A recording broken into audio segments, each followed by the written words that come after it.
Thank you. Please be seated.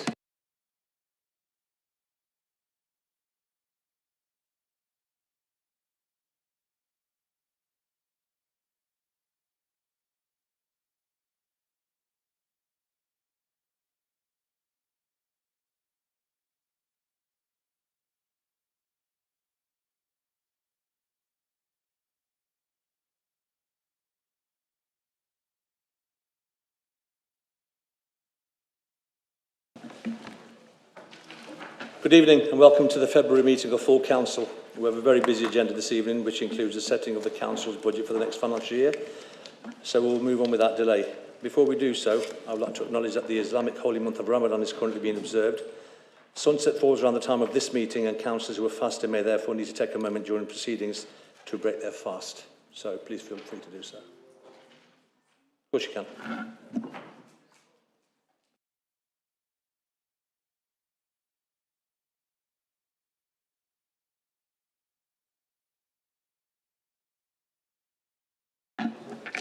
Do we have any apologies? Councillor Pearce. Councillor Bonser. Just to let you know, Mr Mayor, that Councillor Nawaz is breaking his fast at home. Sorry, just...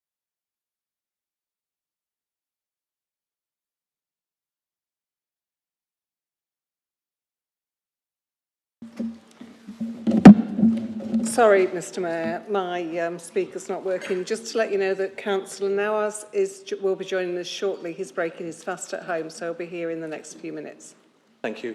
Councillor Prosser. Councillor Graves.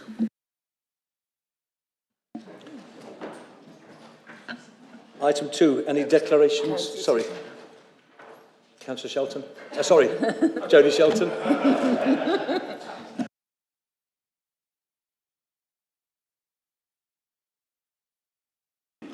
Thank you. Any declarations of interest? Okay, I understand that the Monitor Officer will now advise councillors that they intend to grant a general dispensation that enable councillors to vote on both the council tax proposals and the councillors' allowance scheme included later on this evening's agenda. Before I invite Emma to speak, are there any declarations of interest, please? I'll take that as a no. Madam Chairman. Thank you, Mr Mayor.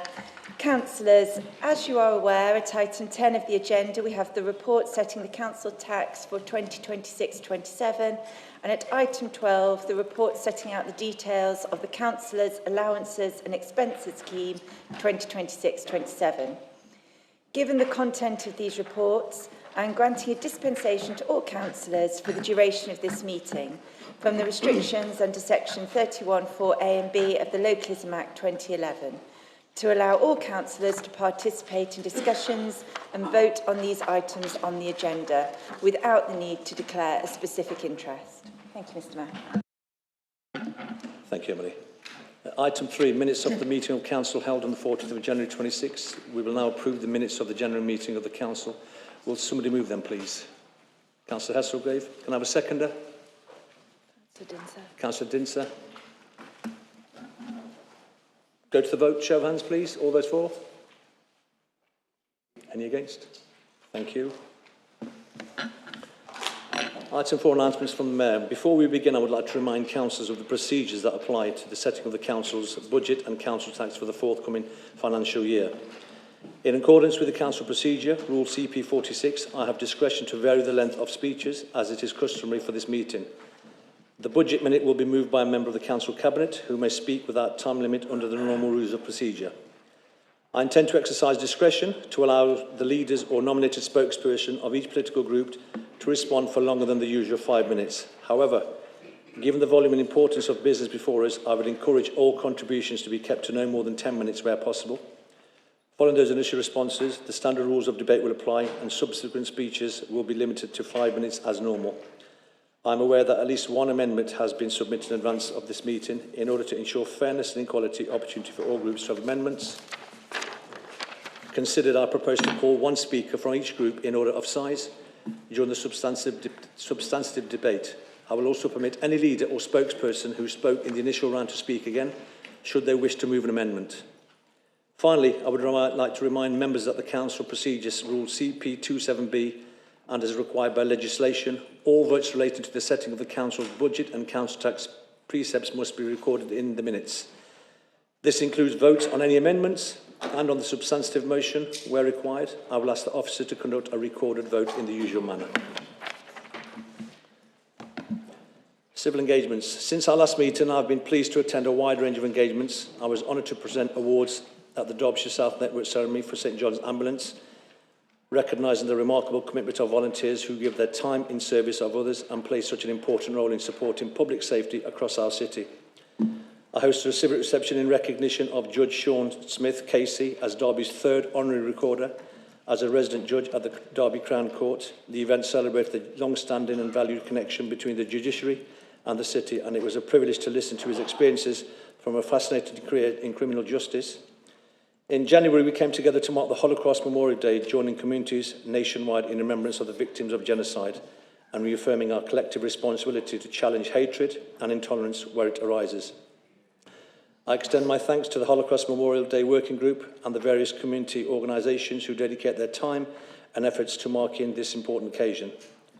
I was also pleased to attend the Dignity Day Awards organised by Derby Safeguard and Adults Board, which we celebrated individuals and teams who demonstrate exceptional compassion and professionalism in caring for vulnerable residents.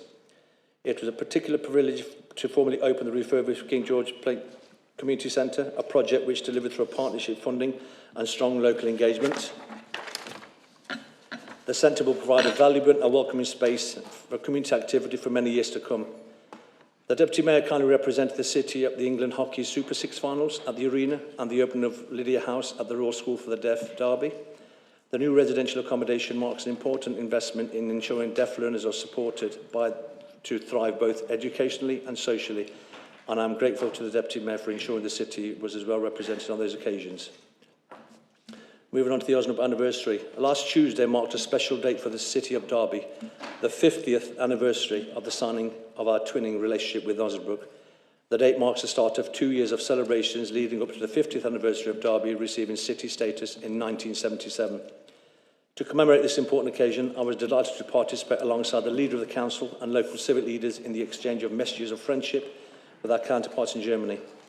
I'd like to pause briefly and share those messages with you all before we move ahead with our meeting. First, we watch the video sent to our friends in Osnabrück before we hear the responses from the Mayor of Osnabrück, Katrina Potter.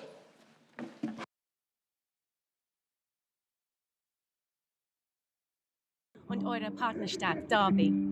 Warm greetings to Osnabrück from your friends and your twin city Derby. 2026 marks a truly special milestone, 50 years of friendship between Derby and Osnabrück.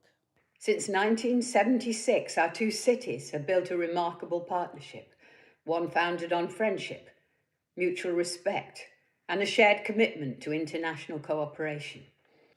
50 years is a long time, and it's incredible to think that all the friendships, exchanges and collaborations that have grown between our two cities over that time. Here at Derby Cathedral, we cherish the opportunities this connection has brought to us. Cultural exchange, collaboration, the chance to learn from one another, and the mutual sharing of music. Our partnership is of great value to us, and I'm so proud to be the leader of Derby City Council at such an auspicious time. This partnership is about more than just two official links. It's about people, students visiting each other's schools, community groups sharing ideas, businesses working together, and neighbours making lifelong friends. Is a shining example of how international friendships and cultural exchange build trust, shared values, and stronger communities. Over the past 5 decades, countless exchanges, visits, and joint projects have strengthened the bonds between our communities. These connections have enriched lives, broadened horizons, and helped foster greater understanding between our nations. This remarkable partnership has stood as a symbol of friendship, reconciliation, and shared values for half a century. It reminds us that even across borders and languages, we can build relationships rooted in trust, understanding, and hope. Through our shared understanding of education and civic engagement, we've opened doors for students, residents, and businesses to learn, grow, and thrive together. While the main anniversary events will take place around May and June today, on the 17th of February 2026, we wanted to take a moment to mark the official date and celebrate everything this relationship has achieved. At a time when global relationships are more important than ever, the partnership between Derby and Osnabrück stands as a powerful example of what can be achieved when people come together with openness and goodwill. Now, more than ever, reaching out to our European neighbours in support and friendship is so important. We stand shoulder to shoulder with you in peace and solidarity on the occasion of our 50th anniversary. In a world that often feels divided, these bonds show us the power of unity and the importance of working together for the common good. Here's to continuing this journey together and for the next 50 years of learning, sharing and growing side by side. I'd like to pay tribute to everyone, past and present, who's contributed to this enduring friendship. Civic leaders, schools, voluntary organisations, and the many citizens whose enthusiasm has kept the spirit of the twinning alive. And as we celebrate this anniversary, we look forward to the next 50 years of collaboration, continuing to strengthen our ties and create positive outcomes for generations to come. So congratulations to Derby and Osnabrück on this milestone, and here's to the next 50 years of friendship and shared purpose. May the relationship between Derby and Osnabrück continue to grow, inspire and strengthen the ties between our communities for generations to come. Wir freuen uns auf ein Jahr voller Feierlichkeiten und darauf, euch alle bald wiederzusehen. We look forward to a year full of celebrations and to seeing you all again soon. Auf Wiedersehen.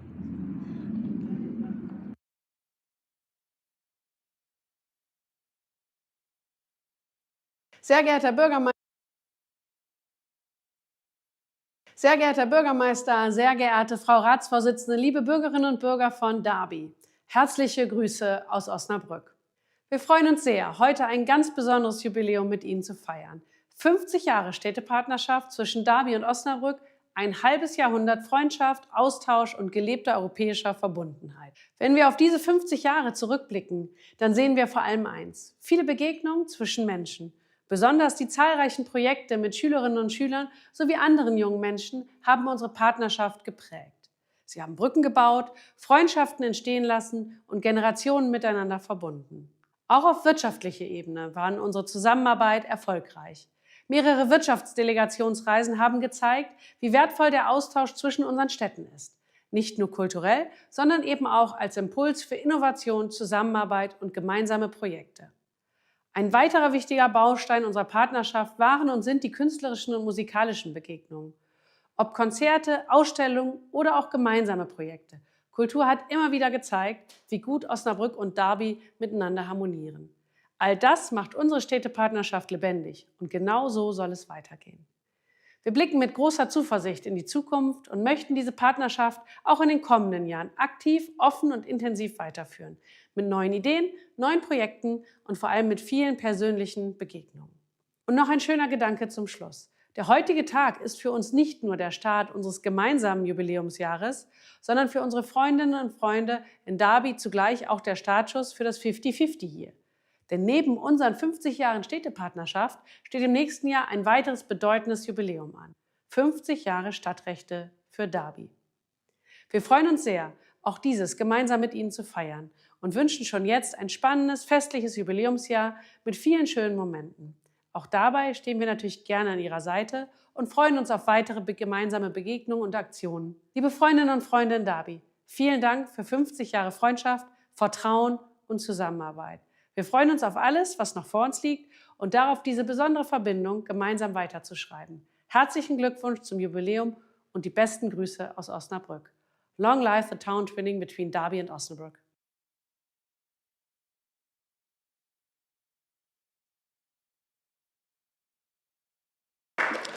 Thank you to everyone who's been involved in producing the videos. We look forward to more opportunities in the summer to celebrate our 50 years of friendship with our counterparts in Osnabrück. Youth Mayor elections. I'm pleased to report to the Council the outcome of the recent Derby Youth Mayor elections for 2026-27. I, alongside Councillor Hesselgrave, was invited to the Voices in Action Youth Council for a hustings and before Christmas and the announcement of the results earlier this month. It was inspiring to witness the talent on display from the young people who put themselves forward, some of whom may one day be sitting in this council chamber. More than 12,000 votes were cast in the recent election, and I'm delighted to announce that Olivia Malkinwich from Leesbrook Academy will be the Youth Mayor for 2025-26, and Anselmo Pedro from St Martin's Special School will serve as her deputy. Congratulations to Olivia and Anselmo. We look forward to welcoming you to the AGM in May when we will begin your term of office. Before we conclude, I was saddened to learn of the passing of former councillor Anne Woolley this month, who served as a Labour councillor for Darley Ward between 1996 and 2000. I will now open the floor for condolences and reflections from those councillors who her well. Any speakers? Councillor Ross. Thank you, Mr Mayor. I didn't know Anne when she was a councillor here in the 1990s. I've been here a long time, but not quite that long. But I did know Anne as a constituent of mine in the former Derwent ward. And I understand that Anne was a diligent, hard-working councillor with high expectations when she was here, and she certainly had the same expectations of her own councillors. I can remember one occasion when she'd phoned me to let me know about the state of her road, an issue we still grapple with today, potholes and deteriorating condition of the road and pavement. Incidentally, Anne certainly could talk. When you received a phone call from her, you needed to pencil in at least an hour. But on this occasion, I arranged to go on a site visit to her street to take a look and to discuss what we could do. I arranged for a highways officer to come along with me. As we turned the corner into the street, I started to look for the house numbers so that we could pull up outside Anne's house. But as soon as we turned the corner, all I could see was residents lining the pavements of both sides of the street. First, I didn't know if we'd stumbled on a royal visit or interrupted a street party. The only thing that was missing was the bunting. But Anne, of course, had arranged a big turnout of literally all of her neighbours, as she didn't want us to leave with any doubt whatsoever about the strength of feeling of their road that needed to be repaired. And that's a clear demonstration of what a tremendous champion for her community Anne was. And I think that summed up Anne perfectly. She was a big personality with a big heart, someone who really cared about people and her community. She loved a good gossip and really loved being with people, talking to people, and she really was the ultimate people person. She'll be greatly missed by her family and by her many friends. Thank you, Councillor Rawson. Councillor Martin. Thank you, Mr Mayor. Councillor Rawson, just switch your mic off for us. Thank you. Sorry, Mr Mayor. I just met Anne very, very briefly many, many years ago as a resident of Darley Ward, and I contacted her then. I wasn't actually involved in the Labour Party at the time, and Anne was very helpful with some concerns we had around Belper Road, around traffic calming measures, and eventually, after many years, we do have those calming measures in place now in Darley Ward. I do remember her being very helpful, as Martin has said, very gregarious, full of energy, and very helpful to me as a local resident. But I'd just like to pass on to her relatives our condolences on the behalf of Darley Ward Labour Party and also the residents of Darley Ward to say thank you, and to say thank you for her service to the area those many years ago. Thank you. Thank you, Councillor Martin. Is there any more speakers? Thank you. We'll just pause for a minute's silence, please, so everybody can stand.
Thank you.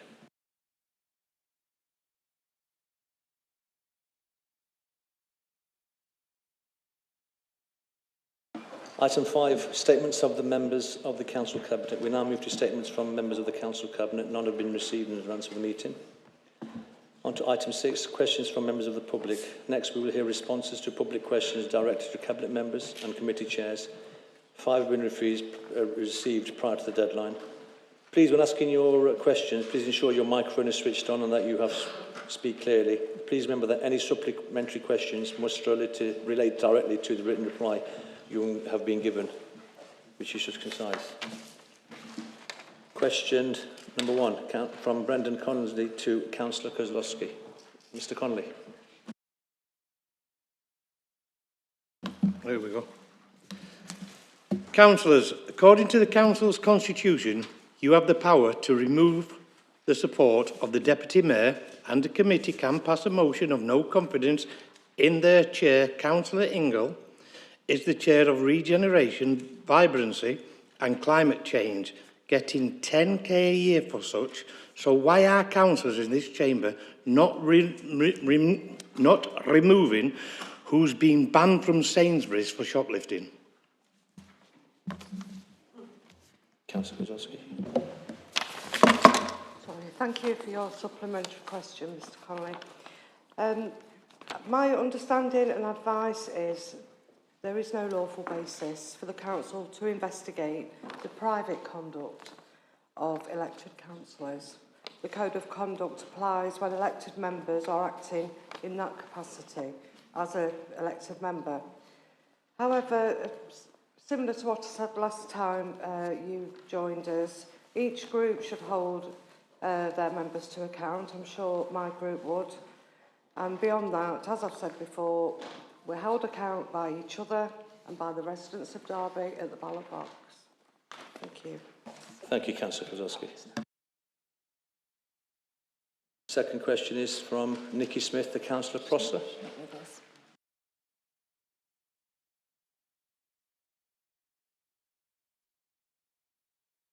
Okay. I understand that. Should you want me to? Mr. Connolly, I understand that Nikki Smith may have asked you to ask a supplementary question on her behalf. That's correct, but can you not shoot the messenger, please? The supplementary that has been sent to me by Nikki Smith is, as the chair of the Standards Committee, do you condone someone who is a repeated shoplifter, banned, and a member has admitted to the press he did it, albeit once, when it was multiple times, being a member of your Standards Committee? Thank you, Mr. Connolly. Councillor Prosser. Obviously, we don't condone or actions of people in private, what they do in their own life. We cannot comment on people's private cases, I'm afraid. But we would not condone the actions of somebody, no. Thank you, Councillor Prosser. Next question is from Derek Gold to Councillor Peatfield. He's not present. Okay, he's not present.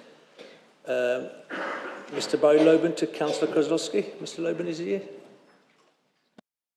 Present, okay. Another question from Nikki Smith to Councillor Onua. Present. Present, okay. Item 7, questions related to Derbyshire Fire Authority of Derby Homes. None have been received. Questions from non-council cabinet members. We now have to move to questions from non-council cabinet members. 5 have been received on this occasion. First question is from Councillor John Wright to Councillor Peatfield. Over to you, Councillor Wright.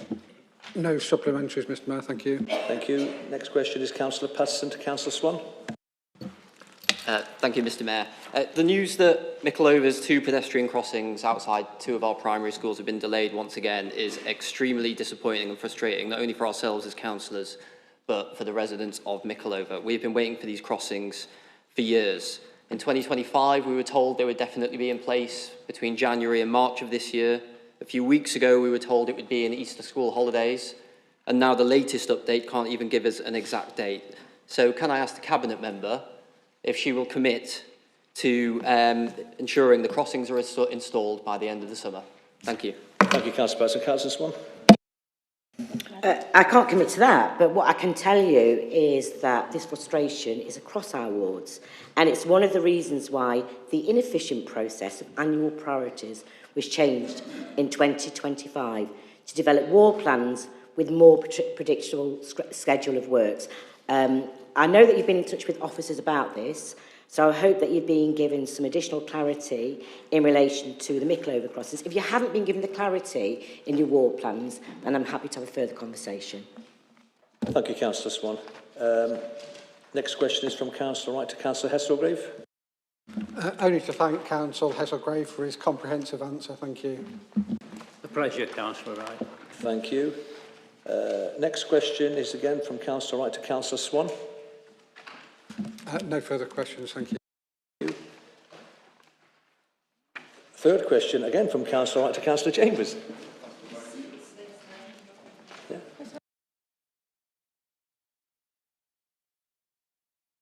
No supplementary, thank you. That was short and quick, thank you. Item 9, minute extract 14325 of the Council Cabinet meeting held on the 11th of February 2026. The next item of business relates to the setting of the Council's budget. Councillors will find their agenda packs in the minutes of the Council Cabinet meeting held earlier this month related to the medium-term financial plan, which Council will be asked to approve. Appended to the minute extract is the original report considered by the Cabinet. As you are already aware, the mover of a motion is not time limited, and I understand Councillor Peatfield intends to move the minutes of Cabinet Group. Leaders or spokespeople will then be allowed a limited time to respond before any amendments are dealt with subsequently, following the process I outlined earlier. Councillor Peatfield, as Leader of the Council, will you move the minute, please? Thank you, Mr. Mayor. Excuse me. It's with great pride and ultimately it makes me very happy to present this budget this evening, which sets out our plans for the next 3 years. A budget that is balanced across the medium term for the first time in many years. A budget with no drawdown of reserves, and crucially one that continues to rebuild those reserves from the pitiful and precarious levels that we inherited. After more than a decade of instability, we are restoring financial resilience and putting this council back on a sustainable footing. This is a significant moment for Derby. For 15 years, councils like ours were asked to do more with less. Since 2010, Derby has been forced to deliver over £270 million of cuts. Services were stripped back, neighbourhood provisions reduced, and frontline teams stretched to their limits. Not because of local failure, but because of national political choices. Austerity was compounded by Brexit, which created economic uncertainty for a city with strong manufacturing and export sectors, and then by COVID, which placed extraordinary pressure on services while undermining income overnight. Throughout it all, it was this council that stood by our residents and businesses. Now the context has changed. The latest local government finance settlement reflects a national government that understands the value of local government as a partner in delivering change. The introduction of fair funding reforms, the most significant change in over a decade, has redistributed funding based on need, and for the first time in many years, provided a 3-year settlement. That certainty allows us to plan strategically rather than lurch from one short-term fix to another. Derby has been recognised as one of the areas most in need of investment. We are the 3rd biggest gainer amongst metropolitan and unitary authorities, receiving £44 million more than last year across all of the funding streams. Our core spending power has increased by 9% to around £27 million, helping us to meet sustained pressures in social care, housing and public health. This recognition matters. It acknowledges the disproportionate impact austerity had on cities like ours, and it gives us the platform to move from survival to renewal. But let me be clear. Council tax remains essential. The contribution Derby households make is not an optional extra. It underpins the services people rely on every day. And despite improvements in central funding, demand in adult social care and children's services continues to rise. We also welcome confirmation from the government that we'll support councils with 90% of the accrued dedicated schools grant deficit.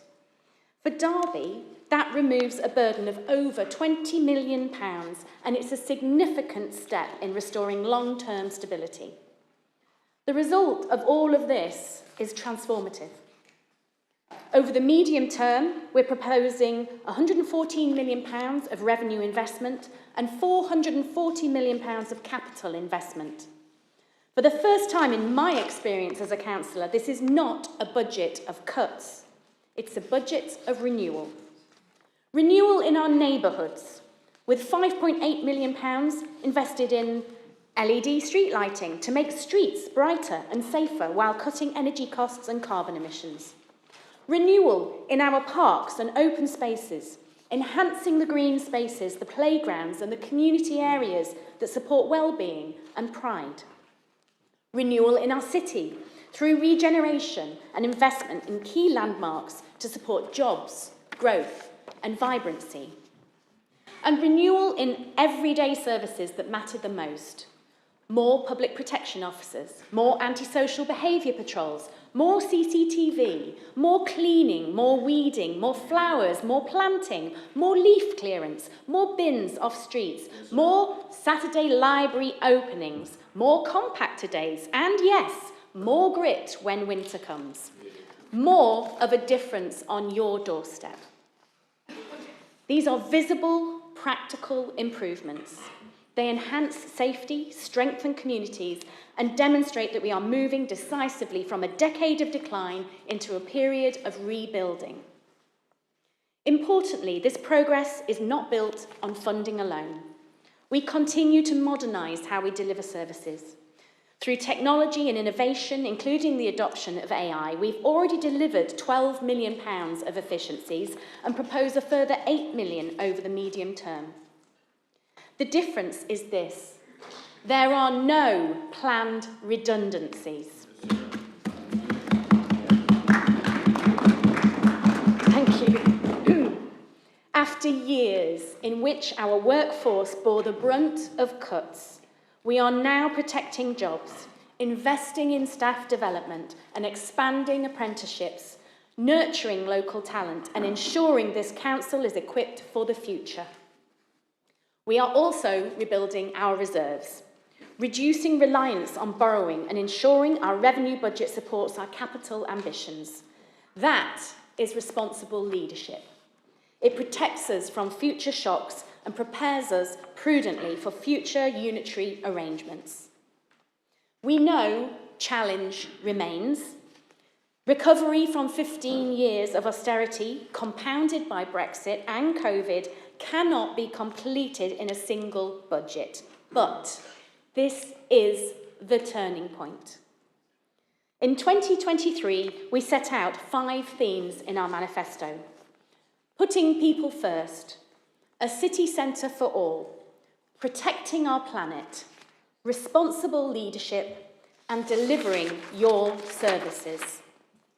This budget delivers on every one of those themes. It restores stability, it reinvests in Derby, it protects our workforce, it supports the most vulnerable, and it lays the foundations for a stronger future. Opposition members may look for lines to criticise. They may seek headlines or distractions, but they cannot deny the facts. This is a balanced 3-year budget. It rebuilds reserves. It secures significant additional investment. It strengthens frontline services, and it begins the renewal our city deserves. So, yes, I am very happy. Happy to present a balanced budget of investment, stability, and hope. A budget that puts people first. A budget that ensures residents will see and feel the difference on their doorstep. A budget that we believe our residents will also be happy with. And that is what responsible leadership looks like. That is what renewal looks like. That is the difference we are making on the Derby doorstep, and that is the difference a Labour council and a Labour government make for Derby.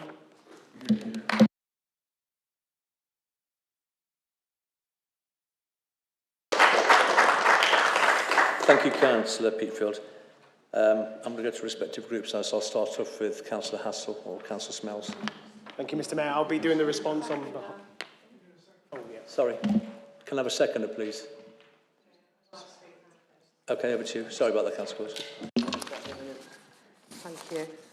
I'm very proud to second this medium-term financial plan, and I want to begin by thanking everyone who's contributed to this work, especially our Director of Finance and Section 151 Officer, Alison Parkin, and all the officers who have helped deliver a balanced and sustainable budget for Derby. Last year, when I stood here, we were still dealing with the consequences of more than a decade of austerity and a funding system that simply didn't recognise Derby's needs. Reserves had been used instead of making efficiencies and instead of making difficult decisions, leaving the council exposed. We had to stabilise the ship before we could start to rebuild. This year is different, not only because Derby has finally received a fairer settlement, but because we are using that stability to rebuild responsibly and sustainably. The new fair funding reforms recognise our higher levels of needs, our lower council tax base, and all the pressures that we face in social care. We have multi-year certainty. That stability allows us to plan, to invest, and to deliver the improvements residents tell us they want. However, while government funding has improved, we must be honest with residents about the structural pressures that we face. This report proposes increasing council tax. We know that council tax rises are never popular, but without this contribution, we simply could not sustain the services people tell us that they value most. And we are also acting responsibly with a 1.5 million investment to expand council tax support so that those on the lowest incomes pay less. 2% of council tax increase relates specifically to adult social care, a service area where costs have increased by over £70 million in the past 8 years and now represents around 70% of this council's total spend. That growth far outstrips increases in government grant and leaves a substantial burden that must be met locally. Council tax remains a fundamental component of our core spending power. It is what enables us to fund the services residents tell us matter most, protecting vulnerable children, supporting older people, keeping streets clean and safe, maintaining parks and libraries, and tackling homelessness. If we are serious about reversing 15 years of austerity, rebuilding services that were decimated, and investing in prevention rather than crisis management, then we must ensure the council has sustainable core income. That means using the flexibilities available to us. And we know what our priorities are because we hear them every week on the doorstep. People want the safer streets, cleaner neighbourhoods, better opportunities for young people, and a council that is financially sound. This budget delivers on all of those. We are not just balancing the books, we are moving Derby forward. These are some of the new investments that make a real difference on residents' doorsteps. A major uplift in community safety, including more neighbourhood officers and active CCTV monitoring. A renewed focus on young people with investment to prevent NEET outcomes, improve educational attainment and support reading and learning. Cleaner, greener neighbourhoods with new capacity for leaf clearance, weed control, gateway improvements and tackling bins on streets. Support for families, including homelessness prevention and continued investment in our poverty strategy. Regeneration and culture with funding for city centre improvements, cultural celebrations and support for the Museum Trust. Environmental leadership with new posts for energy efficiency and green technology to help Derby transition to a more sustainable future. And capacity to deliver the local plan, reducing planning backlogs and accelerate regeneration projects. The budget is not just abstract numbers, it is about visible improvements that residents will feel in their daily lives.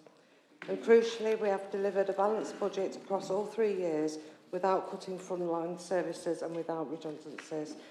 And that is a significant achievement and a clear sign of sensible leadership. We are also continuing the work we began last year to rebuild reserves. The Section 151 officer has confirmed that our reserves are now adequate for 26-27 and that our estimates are robust. That is a huge step forward from the position we inherited. This is a responsible, forward-looking budget. It reflects Labour values, fairness, investment and community, but it also reflects Derby's voice. The consultation and the engagement with various interest groups have all shaped these proposals. This is a budget built with the city, not imposed on it. Derby has faced real challenges, but this plan shows what can be achieved when fair funding is matched with responsible leadership and a clear vision for the future. I'm proud to second a budget that is honest about the challenges we face, responsible in how it responds, and focused on delivering the renewal that Derby deserves. Thank you. Thank you, Councillor Clusher. Councillor Smale, over to you.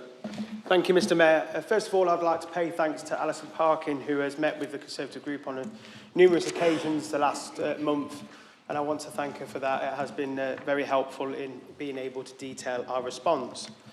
Mr Mayor, we have been asked here tonight to approve a budget described as balanced, fair and forward-looking. But a balance on paper is not the same as financial resilience. And a headline funding increase is not the same as genuinely flexible new money. This administration is proposing a 4.99% council tax increase, the maximum permitted, including the full 2% social care precept. For a Band D household, this is more than £90 a year extra. For many families already facing rising housing costs, food prices and energy bills, that is a real and tangible pressure on household budgets. The administration presents this increase as unavoidable. It is not. A 4.99% rise is a political choice about priorities, not an inevitability imposed by government. Despite national promises of economic renewal, real household budgets remain under sustained pressure, with borrowing costs, rents and essential goods all higher than many families anticipated 18 months ago. So, when this council chooses to impose the maximum council tax increase, it does so at a time when many residents feel financially stretched, not secure. The justification offered is that Derby has received a significant uplift through a fair funding reform, a 9% increase in core spending power. But core spending power is not simply additional government grant funding. It includes assumed council tax increases, the full adult social care precept, business rates assumptions, and grants that are rolled in, often tied to specific pressures. So when residents hear 9% increase, they are entitled to assume that means new money to improve services. It does not. A material proportion of that uplift comes directly from asking Derby residents to pay more, rather than from genuinely new, flexible government funding. Much of the apparent increase is immediately absorbed by inflation, rising demand and statutory obligations. When those pressures are accounted for, the discretionary headroom is far narrower than the headline suggests. Take Send. The high needs block shows an in-year planned deficit approaching 10 million in 26-27, and a cumulative deficit forecast exceeding 33 million. It is true that government has recently announced major Send reform proposals and a multi-billion pound funding package. However, these reforms remain in consultation and will not be fully implemented or guaranteed in funding terms in the next 2 financial years. Local authorities, including Derby, continue to face significant Send cost pressures now and through the medium term, and we cannot assume that the structural reforms will remove that burden in time to balance this budget responsibly. What is missing from this budget is a clear, deliverable plan for bringing these pressures under control locally. Hope is not a financial strategy. Now I turn to the Conservatives Group's single biggest objection in this entire budget. The allocation of £1 million per year for 3 years for local government reorganisation, that's £3 million in total. This equates broadly to around 2% council tax burden across that period. Residents are being asked to fund reorganisation before anything has been decided, and before they have been asked whether they want local government reorganisation at all. We are told that this will generate future savings, but those savings never materialise in the form of council tax reductions. They are absorbed by harmonisation costs, demand pressures and transition spending. Council tax does not go down after reorganisation. If local government reorganisation proceeds, Derby may face council tax harmonisation with neighbouring areas. Parity rarely means others coming down. Historically, it means lower areas are moving up. So Derby residents could be paying now to fund the reorganisation and then paying again later through council tax equalisation. At a time when adult social care demand is rising, SEND deficits are escalating, and inflationary pressures remain significant, committing £3 million to structural change without democratic consent is a political choice, and not one we would make. The question before us tonight is not whether we support Derby, it is how we best protect Derby residents in the year ahead. For those reasons, and in particular because of the £3 million commitment to local government reorganisation without public consent, we cannot support this budget. We believe Derby residents deserve lower pressure on council tax, greater financial resilience, and a focus on frontline services, not speculative structural change funded by households already under strain. Thank you, Mr. Mayor. Thank you, Councillor Smell. Councillor Prosser. Thank you. So the shuffling of funding, which has increased our pot this year at the expense of other councils, is indeed welcome on our balance sheet.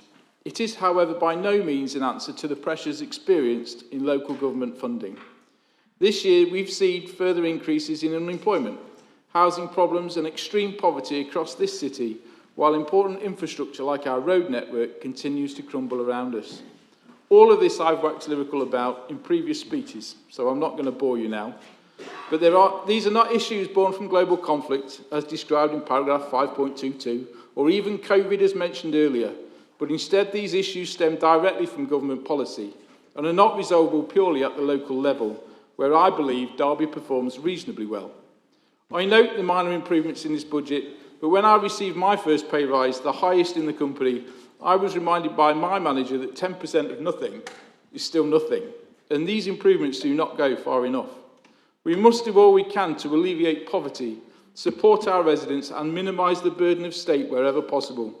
15% of our city residents already need support to pay their council tax, and this budget is not enough. Thank you. Thank you, Councillor Prosser. Councillor Repton, I'll come to you in a second. Councillor Kerr first. Councillor Kerr, I'll come to you afterwards. Good evening, everyone. This budget feels, as the leader has said, a lot more positive than many we've had recently. And within the lines of the budget, there is some wiggle room. And this is primarily thanks to the officers who have been working really hard across the organisation for years. And my thanks goes to them in all the departments where they have been looking at their spending and finding the savings that have been expected of them year after year after year. It's been helped with a leadership that has been a bit more visionary, a bit less political than some that we've had recently. And it has also this year been helped with the government looking both at the 3-year basis of this and recognising that Derby has some unique challenges and ones which deserve additional funding. However, I don't think the Labour government has actually recognised that local government is a true partnership. We are expected to deliver on many of the services, many of the expectations of civil servants sometimes in London, as well as politicians in London. And the biggest one, which I feel, which has been mentioned already, that we haven't really got what Derby deserves is regarding local government reorganisation. This is something that was inherited from the Conservative government, and it was one of the many possible U-turns that, or unannounced statements from the Labour government, in that Labour have adopted that as their way forward, and it's now being imposed on us. It's already been mentioned that there are real costs in the delivery of this, and the savings come out, in the way I read it, of the bringing up to the efficiencies that experienced in Derby of the areas which become the Greater Southern Derbyshire Authority, once we have the details in July, August, September, whenever they decide to tell us. I don't feel that Derby is actually working strongly in partnership with the government, and I think that the respect that the government gives to local democracy is very half-hearted.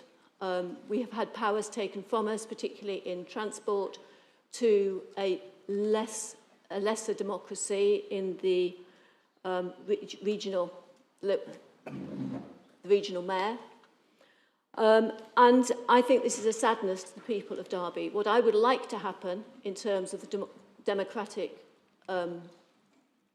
respect from London is to give the voters more authority, more ability to choose what happens in terms of structures locally and how they elect us as councillors. The detail of this budget, as I said, I think it contains a lot more positivity than it's had before, but later on I'll introduce a few amendments where I think it could be better, it could be doing more, working with the people of Derby and not just for the people of Derby. Thank you. Thank you, Councillor Kerr. Councillor Ingle, have you got anything to say regarding the budget? Okay. Councillor Repton, over to you. Yeah, it's interesting, Councillor Prosser, comments, because his mate and the previous leader of reform in Derby, now the leader of the County Council, has already agreed a 4.9% increase, I understand, in council tax. So I think that's the difference perhaps in terms of what we're proposing and what the reform are proposing in the county of 3 pence a week. Getting back to the Conservatives, it was Councillor Wright only a few hours ago this morning at our audited accounts meeting stated that Derby City Council is a very low spending per head council compared to any other council in the country. I thought it was interesting coming from Councillor Wright, and I said to him, perhaps he's suggesting we should be spending more, not less, because we're certainly spending per head of population a lot less than other councils. And I agree with you, Councillor Wright. It was a very good point you made, very powerfully put as well, and I agreed with you. But what we're seeing here tonight by the Conservatives is typical sixth form schoolboy politicking by Councillor Hassell's rapidly disappearing Conservative group. He suggests, and I said he only knows only too well, that the local government reorganisation will, within 2 years, start to create millions of pounds of savings each and every year to this council. When on earth did any member of the public want or vote for more, not less councillors, and less, not more, efficiency savings? The difference between the diminishing Conservatives group's proposals and ours is 1%, 30 pence a week. Yet that 30 pence a week will pay for the vital services that not only the public want, but are demanding from this council. The majority of the public won't agree with the propositions put here by the schoolboy politicking by the Conservative group opposite. I support the budget. Thank you, Mr. Mayor. Thank you, Councillor Repton. Councillor Patterson. Thank you, Mr. Mayor. I have an amendment I'd like to put forward. I think if it can be circulated, please.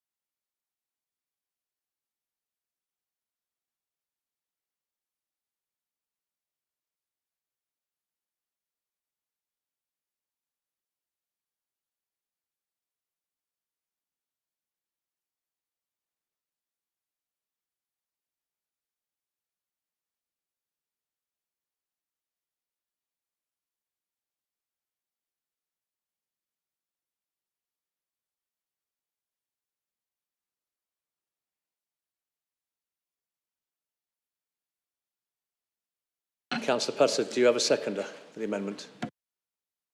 Councillor Wright, thank you. I second the motion. Do you want to speak then? Yes, thank you, Mr. Mayor. Just 1 second. Has everybody got copies of the amendment? Yes, I think they have. Yeah, over to you, Councillor Patterson. Thank you, Mr. Mayor. The amendment put forward tonight is one that will reduce the administration's proposed council tax rise from the maximum of 4.99% by 1% to 3.99%. This is not a radical proposal in the same way as it is not a reckless one. It is, after all, only 1%. But what it does do is say to our residents that we are trying to ease the burden and pressures they are currently facing, even if it is ever so slightly. When I read the council's official press release on the budget they are proposing, it said that the landscape for the council remains extremely challenging. It said increases in inflation, interest rates and prices have made it much more expensive for the council to provide support. It did a good job of talking about those challenges that the council is facing, which we as a group of course recognise and fully appreciate. However, there was a glaring omission on this press release. It failed to mention the challenges all residents of Derby, the people we were elected to represent, are facing. It did not mention the fact that all of those issues are similarly creating the same extremely challenging landscape for our residents. All of our residents have been affected by increases in inflation. All of our residents have been affected by increases in interest rates. And all of our residents have been affected by price increases. The press release talked about prioritising putting people first. Well, I would argue that a maximum council tax rise is certainly not prioritising putting people first. There is one particular aspect of this budget I want to give reference to as part of this amendment, and it's on an issue I've been vocal on in this chamber in the past.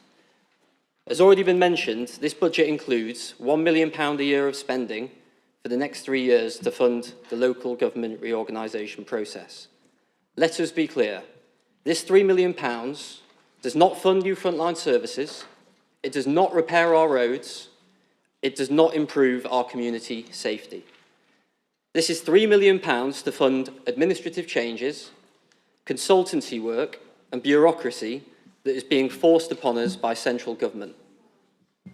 Residents didn't get a vote on whether they wanted the council to spend this amount of money on LGR. In fact, residents didn't get a vote on LGR at all. The big selling point on it all is that LGR is justified on the grounds of efficiency and savings. Time and time again, I have heard in this chamber and in various meetings and briefings... Mr Mayor, LGR is not mentioned in this amendment, so could you ask the member to keep it relevant to the amendment, please? It's the budget. Over to you, Councillor Patterson. And the amendments on the budget. Can we just let Councillor Patterson finish, please? Thank you. Time and time again, I've heard in this chamber and in various meetings and briefings, LGR will deliver us savings, and the savings are going to come. So why not start now? If we can find £1 million a year to fund the process of LGR, then I do not think it is unreasonable to say we can cut the proposed council tax Mr. rise Mayor, by please, 1%. Can we stick to the amendment, please?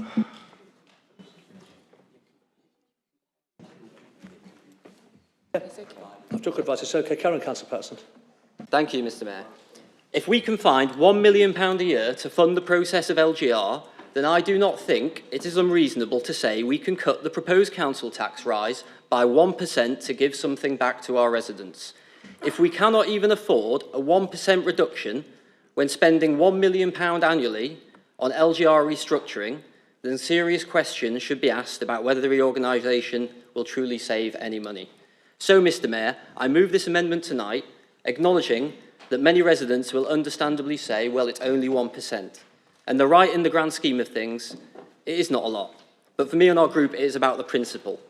For the council to go out publicly and say it is prioritising putting people first in its budget, whilst focusing on the hardship the council is facing and not all of our residents, is not good enough.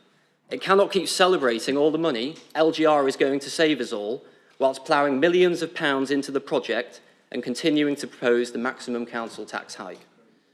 As I said earlier, if we can find room in the budget to fund LGR, we can find room to fund this. We showed at last year's budget a reduction of 1% to the maximum is fiscally responsible for both the council and our residents, and we can show it again tonight. Thank you. Thank you, Councillor Patton. Councillor Wright, as a seconder, do you wish to speak? No, I reserve the right to speak. Thank you, Mr Mayor. Councillor Peeble, did you want to speak? Thank you, Mr Mayor. Well, what a performance, and I'm sure it's worthy of a round of applause for some, but in reality, a 1% reduction, what does that really mean to the majority of households? I'm not, I didn't get a great result in my maths GCSE, but I believe it equates to about £18 a year. Please correct me if I'm wrong, but that would be £1.50 a month. And I'm sorry, but looking at this list of things that you want to remove, I think that that's excellent value for £1.50 a month. We have a public that have made it very, very clear that they're unhappy with the years of underinvestment in our city and on their streets. We have a public who are desperate for us to show that there is a difference to be made on their doorstep. And that there is a public who actually would find it very difficult to argue with any one proposal in this budget because they are all there for the very reason, one reason, the benefit of the people of Derby. Yes, and even LGR, because in the long term, that investment is about investing to save. We put money in now, and we do this every day as a council. We spend money in order to speculate and make savings further down the line. Savings that come back to us year on year on year. Now, if you asked anybody to pay £3 and told them that they would get £40 back every year, would they invest in that? I certainly would. Now, let's have a look at these amendments. What are you going to remove from our budget in order to return £1.50 a month to 70% of Derby? You want to take out money that supports the delivery of our local plan. That is a legal requirement. We have to deliver our local plan, and it's absolutely vital as we go down the road that we have put our stake in the ground with LGR and with the MCA regional government, that we say what we want locally on our doorstep. But you get rid of that support. Additional funding for city celebrations. You want to take away the fun from Derby. We've got a wonderful celebration planned this year to celebrate our partnership with Osnabrück and more celebrations next year to celebrate our 50th anniversary of becoming a city. You want to be the fun police and take that away. Homelessness. Oh my goodness. You want to take away the additional burdens focused on children and families and keeping them out of temporary homelessness. You would rather, I would give £1.50 a week to make sure that children are not going in homelessness. Councillor Repton, you've been here the longest, yet you're going on like a little kid. Please, have some respect, have some etiquette. You've been here longer than anybody here. If you've got something to say, just put your hand up allowed to speak, but there's no need to be... No, please. You've been here the longest. Show a bit of etiquette, please. That's all I'm asking. Thank you. Mr. Peeble, sorry, over to you. We have a great plan to improve our city centre gateways, those entrances to our city, the roundabouts, the top of Normanton Road or Uttoxeter Road or the Pentagon Island. We want to improve those entrances and you want to cancel that as well. Local plan resources, community safety grants that we have to deliver. But we have to make sure that they are there, to make sure that people are safe in our communities, including women and girls and vulnerable people. But no, you want to take that away in order to return a small amount to people. So when you look at this list of things that you're willing to sacrifice, I put it to the people of Derby that they would rather put a little bit more of their council tax forwards each month to see the incredible things that that money can deliver. Because collectively, when we put that money into the pot together, then we can achieve greater things for our city. Thank you, Councillor Peterfield. Councillor Honour. Thank you, Mr. Mayor. Mr. Mayor, I have in my hand 2 Snickers bars. Good, I'm over it. Now, before I carry on, I must make a disclaimer, because my wife might be watching this. I'm not eating. However, when you look at the amendment put forward by the Conservatives, they're proposing to cut the services that we're providing to the residents of Derby for the price of 2 Snickers bars a month. For the price of 2 Snickers bars a month, Mr. Mayor, they are willing to take away support, homelessness support, from children. Now, Mr. Mayor, I'm a father of 2. I'm lucky that we have a roof over our head. But that does not mean I can look at people who have no way of supporting themselves and say for the price of 2 Snickers bars, I will take away support. That is wickedness. That is shameless. The resources to improve the city centre, they also want to remove support for that. Now, if in the past, Council Hassel and his Conservative group hadn't been in the papers talking about, oh, look at the city centre, look at how horrible it looks, it needs improvement, we would have put it down to ignorance. But now to see a response in a responsible budget to improve our city centres, and they say, no, that's not good enough. Why?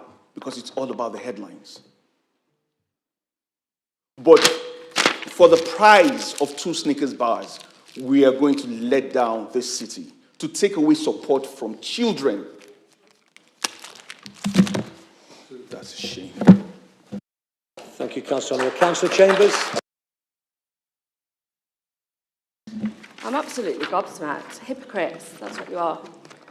Headlines, lawless Derby, crime-ridden, antisocial behaviour, not safe, wheeling out your ex-MP, walkarounds, all because you think the city centre isn't safe.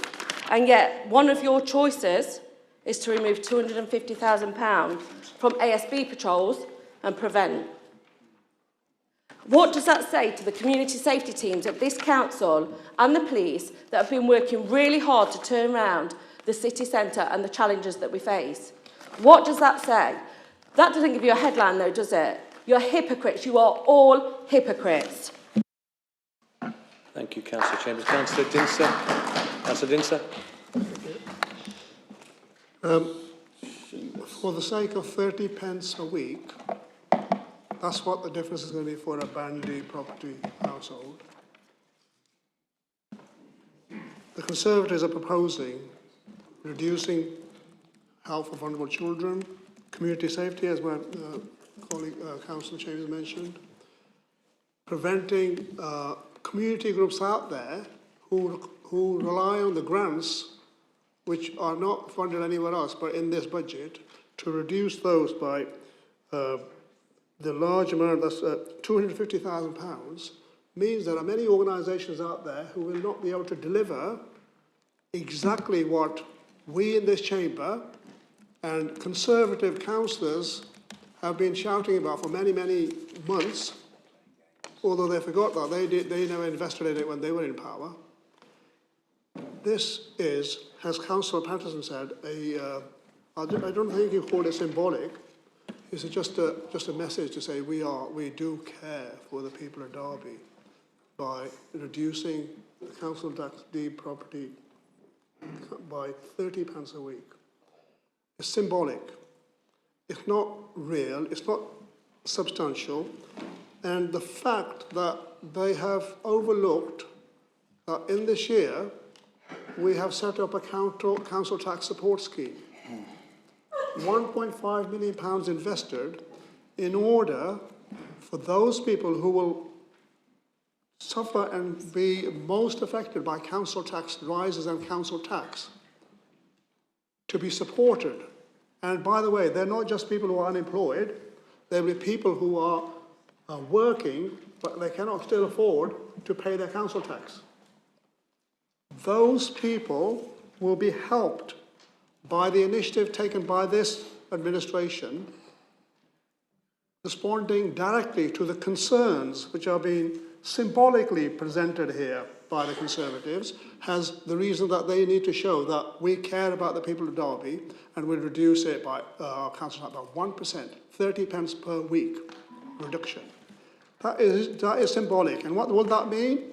That will mean over £1 million a year, every year, for not the 3 years that they are concerned about the local government reorganisation costs, but every year going to the future. That will mean implications not only of this cuts, but future cuts. But surely that's not the right way to treat our citizens. We have an opportunity where a government has given us more funding, but that funding, as the leader said earlier, does not compensate for 15 years of austerity and cuts and the damage done to the service that we provide to the public of Derby. It cannot compensate for that in 1 year, even though we had 14 million more pounds to spend for the people of Derby with some of the initiatives that we have put forward under using our labour values, trying to support the most vulnerable and provide the services that are needed in adult social care, children's services, vulnerable people who have got special needs, all across the board, and community safety. The city centre needs the services of the funding and the resources we're putting in there. They just want to cut it all away. For what purpose? Symbolic. No more but symbolism. We don't need symbolism. We need renewal. The budget that we have proposed is about renewing and bringing back the level of services that are deserved by the people of Derby. This is just the beginning. We need to do more. We don't want to go backwards. The 1% reduction, the symbolic 1% reduction, is taking us backwards so that we have to do more in future years.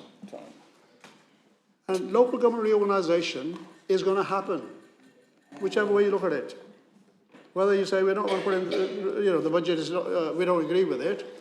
And in many ways, it's hypocritical. I mean, a Conservative council should know that this policy of making local government more efficient and single tier started under the Conservatives. It's their policy, and now, as they do with both things, when they're not in power, they disown, they forget. Memory lapses happen. We can't have that. Let's not have symbolism. Let's have real change and renewal for people of Derby. Thank you, Councillor Dinser. Councillor Martin. Thank you, Mr. Mayor. We had 14 years of austerity with the Tories in government nationally, and that left so many holes in our city and our services. It seems tonight that the local Conservatives are turning back to that ideology, despite the fact that for the 5 years they were in control here in Derby, they wanted to put up the council tax to the maximum amount themselves. I don't think the local Conservatives have actually heard that people do now want improvements and they do want investment in their city and they don't want more salami slicing. So I would urge every councillor to vote against this amendment. Thank you. Thank you, Councillor Martin. Councillor Shiraz Khan. Thank you, Mr. Mayor. I'm not going to repeat what everybody said, but I must be about the 4th or 5th longest serving councillor here. And during that time, I've heard some rubbish.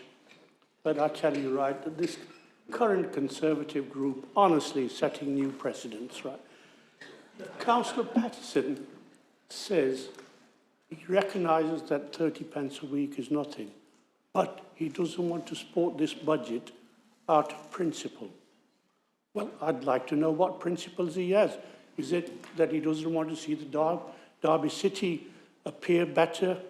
Does he not want to see Derby City Centre safe? Does he not want to see the residents of Derby be happy, safe? Does he not want to see the appearance of our gateways better? Does he want to take away grants from the city centre, the very city centre that they were making a song and dance about, saying, look, it's the same as Manchester, it's the same as this? Councillor Martin, can you just switch your mic off, please? Oh, apologies. They were comparing Derby to Manchester because of the crime. And yet today, they sit here over 30 pence a week and they talk about putting our residents, 260,000 people, at risk, not because their amendment makes any sense. No, simply they have a principle that says we will argue against anything that the Labour group puts, even though it benefits our city, our residents. Councillor Patterson talks about not getting benefit from LGR, supposedly £1 million a year. Well, how does he expect to get benefit even before he started? It doesn't make sense. I said, but I give up with the current group of Conservative councillors. Every full council meeting, they get sillier and sillier. I once said here when I was in the midst of pneumonia that it's not very long before the Conservatives group hold their group meetings in a telephone kiosk. And I think we're getting close to that now. Thank you, Councillor Cohn. Councillor Kerr. It's nice that we've had a demonstration of one way of being able to reduce the council tax, because I do think there are ways that can be done, but I'm not sure that they are actually a long-term benefit to the people of Derby. And this, for me, is not a way of doing it that would provide even short-term benefit. Homelessness is something that is particularly close to anyone's heart. If they have had a family come to them and say, either we've got 2 bedrooms and 4 kids and it just doesn't work and they can't get anything better, or that they've said, my landlord's throwing us out, we don't know where to go.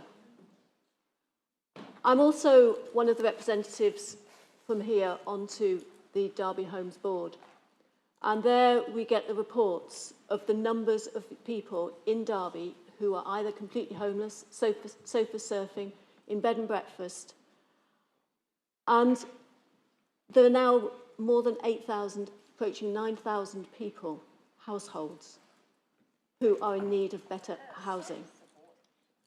So to be able to say that it's okay to cut a small amount of money, £350,000 isn't that much in the scheme of things, but away from being able to support families and children who are trying to cope in bed and breakfast, trying to get a child to school who doesn't even know which bed they're going to be in tonight, doesn't bear thinking about.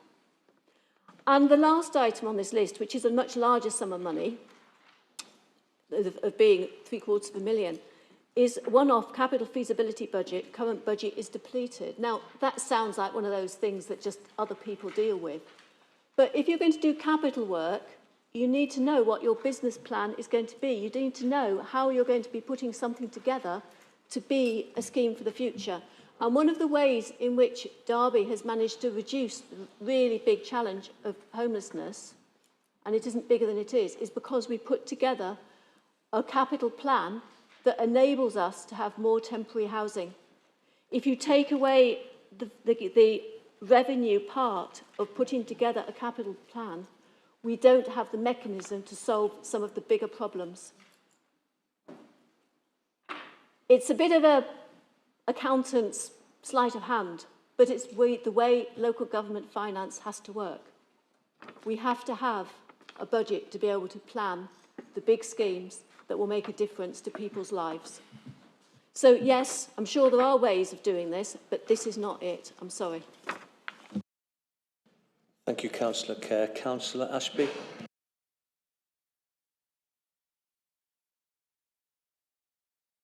Amendment yet. When I read the budget, I was so pleased to see funding going into homelessness.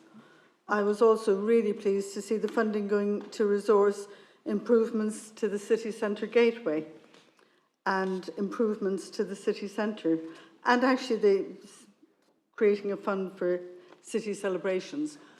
I was pleased about these things because, like Councillor Kerr, I'm really concerned about homelessness.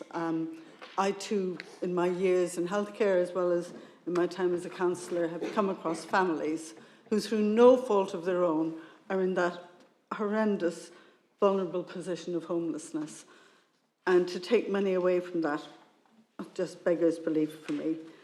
But I was particularly pleased about the plans to improve our city centre gateways, because I am tired, as a Derby resident, of people telling me how unwelcoming and how dowdy and unpleasant and poor the city looks. Family, friends who visit from outside the city, but actually many friends who live in the city, not in my ward, but in your wards, who don't vote Labour, but vote Conservative, who have only in this past few weeks been telling me how disappointed they are by the fact that Derby is looking tired and not an exciting, bright, thriving looking city. So to think that those whose own constituents and supporters want the city to be improved, want now to take money out of improving the city, I think you're actually looking at an own goal. Thank you, Mr. Mayor. Thank you, Councillor Ashby. Councillor Lonsdale. Thank you, Mr. Mayor. I want to, everything my colleagues have said I completely agree with. This is definitely not an amendment for me. But I want to focus in on taking the joy out of the city. My little girl is taking part in Derby Arts Festival in a few months' time, at some point in the near future. And this is a vibrant and joyful city, and investing in our arts and culture and the celebrations will not just make this even more a wonderful place to be, but it will bring tourism, it will bring jobs, it will bring investment in our economy in this city, because the arts and culture and these sorts of celebrations do that. So why would we take money away from having a stronger economy in our city? Thank you, Councillor Lonsdale. Councillor Pross, I'm going to let you speak, then after that, Councillor Hassel, and then over to the reply from Councillor. I think we've had a good enough debate on this one. So over to you, Councillor Pross. Thank you very much. Let's be clear, we have this argument nearly every year. This actually is not about removing any funding at all. It's about reducing the increase that we're prepared to spend. And when we look at the figure here, it's not about removing money for the homeless. It's about reducing the increase that we're spending.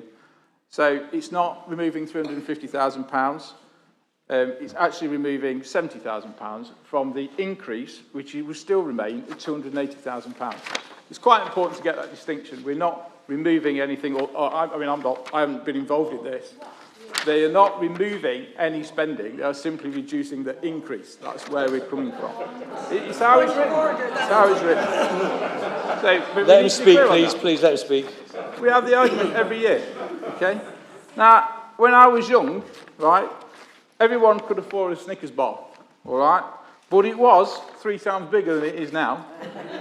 And it used to be something that was worth eating. Right. But now, after reducing it by a tiny amount every year, there's not a lot left, and it's more like a fun-sized thing of the 80s. And it's the same with what's happening here. After years and years and years of small increases, we've reached a very critical point where 15% of this city cannot afford their council tax bill. 15%, right? That's a lot of people. And 40% or more struggle to pay the council tax bill. Now, just because most of us in this chamber don't have that problem, it doesn't mean that our residents don't have that problem, all right? Most people don't have a Snickers in the week. There are people here that can't afford it. You have to bear that in mind. People regularly go into the food banks, of which, I do an awful lot of work. So we cannot just say it's just a Snickers. Many people in this council, in this area, can't afford a Snickers. All right, it's really important. So we need to do what we can to support the residents of our city, and these little increments have added up to a breaking point in this city. Thank you, Councillor Prosser. That's Councillor Hassel. Over to you, then over to Councillor Wright for summer, please. Thank you, Mr. Mayor. As we all know, a budget is about choices. We've made a choice here in this amendment. The administration and the ruling Labour group have made a choice to prioritise LGR funding over this amendment, in my view. That is your choice. We requested information about that funding for LGR on something that is a government initiative and should be funded by the government. It's as clear as that. If they want it, they should foot the bill, not the people of this city. Equally, Mr. Mayor, it's not just about the Snickers bar, is it? It's about, actually, this terrible government in the fact that it's energy bills, it's NI, it's business rates, it goes on and on. So it's not just about the 80p or the Snickers bar or whatever you're referring to. Don't care. I didn't interrupt you. It's about the cumulative effect of a disastrous Labour government on the people and the hard-working people of this city. This is a nominal amount, Mr. Mayor, and at the end of the day, it's lines in a spreadsheet. If the administration want to put this funding back in, they can. We've already highlighted where that money should come from. It's about choice, and they're making the wrong ones. Thank you, Mr. Mayor. Thank you, Councillor Hassel. Councillor John Wright, do you want to have the right to reply, please? So we can... Yes, Mr. Mayor. I second this motion. When this budget was scrutinised at executive scrutiny, despite the fact that the administration say that cost of living is their #1 priority, when asked, the leader replied, "This budget does nothing to for the cost of living of the residents of Derby." So, talking as us being hypocritical, I think that is being a bit rich. Councillor Chambers, please, come on. Just one second, Councillor Wright. If you want to speak, just put your hand up. I know, but if you want to speak, just please. Councillor Prosser's point. These items are 10 in 82 line items of new investment across the city. So 8%, nothing like this. And Councillor Chambers talked about enforced PPOs in the city centre, for example, community safety. All of these line items are covered by more than one other line items in the agenda, in the table of investments for the city. So, yes, some of these issues are going to impact on the rate of increase that was going to take place, but none of them are reductions in service. In terms of specific feedback, again, it's been mentioned symbolic rises a number of times. Symbolic, it's only a small issue. But as Councillor Prosser points out, for a large number of our residents, that might symbolic to you is a real difference. And I think it shows real contempt for the taxpayers of Derby to actually say that trying to maintain protect their cost of living is a symbolic gesture by this council. It's not a symbolic gesture. It's a small but meaningful response to what has been, what to them is a lot of our residents, a large number of taxpayers. And going to Councillor Dinser's questions about support, we're not talking about, we've actually extended the support for people on lower incomes from Band A taxpayers to Band B taxpayers, so that's been expanded. What this does is actually give something back in terms of cost of living to all taxpayers in Derby. And from my perspective, I think it's a fair and reasonable response.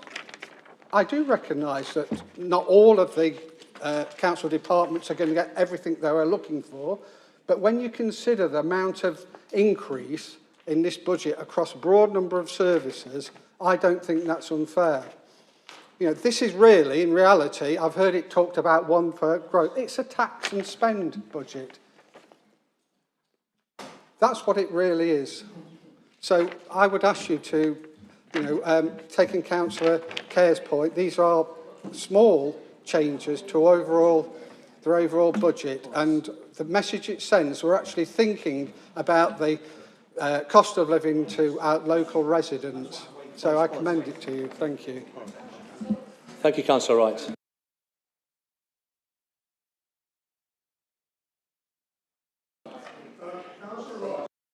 Councillor Wright incorrectly stated that the council... We've come to the end of it. Please have a seat. We're just going to vote. Mr. Mayor, you can shut him down. This is correcting something that's wrongly been stated. Jesus. If it's a point of order, it needs to be about the procedural rules. If it's a point of personal procedure.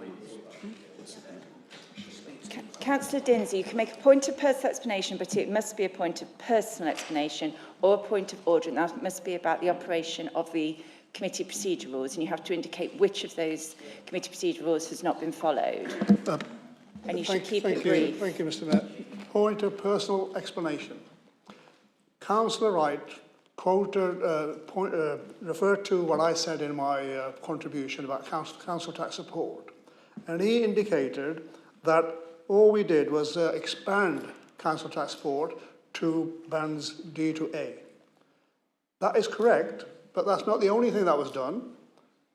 People on band D were given more leeway and more help from 30% threshold to 20% threshold to 30%. So their ability to pay was improved, and they would have been helped to make sure that they could be taken out of council tax payments and get support. That also meant that more people were able to be... I think you've expended yourself. I think that's sufficient. Access to get returns. Thank you. So that is incorrect and needed to be corrected. Thank you, Councillor Dinser. Councillor Wright, did you finish speaking? Right. Okay, we'll move to the vote. On the Mr. Mayor, do I not get to sum up? Not an amendment. Not an amendment. He's already, John, the reply has already spoken. Councillor Patterson.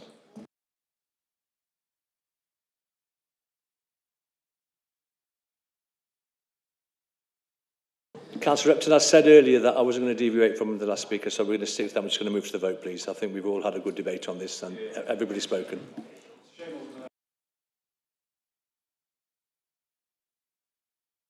Thank you, Councillor Peatfield.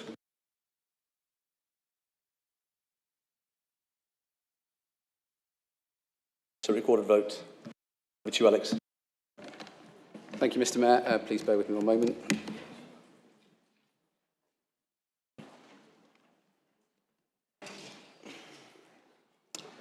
Councillors, when I read your names, will you please indicate whether you are for or against the amendment as it is printed on the forms that have been circulated? Councillor Amin, please. Against. Councillor Ashby. Against. Councillor Bolton. Against. Councillor Bonser. Against. Councillor Kerr. Against. Councillor Chambers. Against. Councillor Dinser. Councillor Evans. For. Councillor Eyre. For. Councillor Falk. For. Councillor Hassel. For. Councillor Hazelgrave. Against. Councillor Alison Holmes. For. Councillor Matthew Holmes. For. Councillor Hudson. Against. Councillor Celia Ingle. Councillor Phil Ingle. Councillor Kaur. Councillor Jangir Khan. Councillor Shiraz Khan. Councillor Kozlowski. Councillor Kuss. Councillor Lakin. Councillor Lindsay. Councillor Lonsdale. Councillor Martin. Councillor Morgan McGeehan. Councillor Mulhall. Sorry, Councillor Nawaz. Pardon? Thank you. Councillor Anwaha. Councillor Pandy. Councillor Patterson. Councillor Pearce. Councillor Peatfield. Councillor Potter. Councillor Poulter. Councillor Prosser. Councillor Rawson. Councillor Repton. Councillor Ralston. Councillor Sandhu. Councillor Shanker. Councillor Smale. Councillor Swan. Councillor Truella. Councillor Whitby. Councillor Wilson. Councillor Cecile Wright. Councillor John Wright. And the Mayor, Councillor Atwell. That concludes voting. The amendment is lost by 27 votes to 21.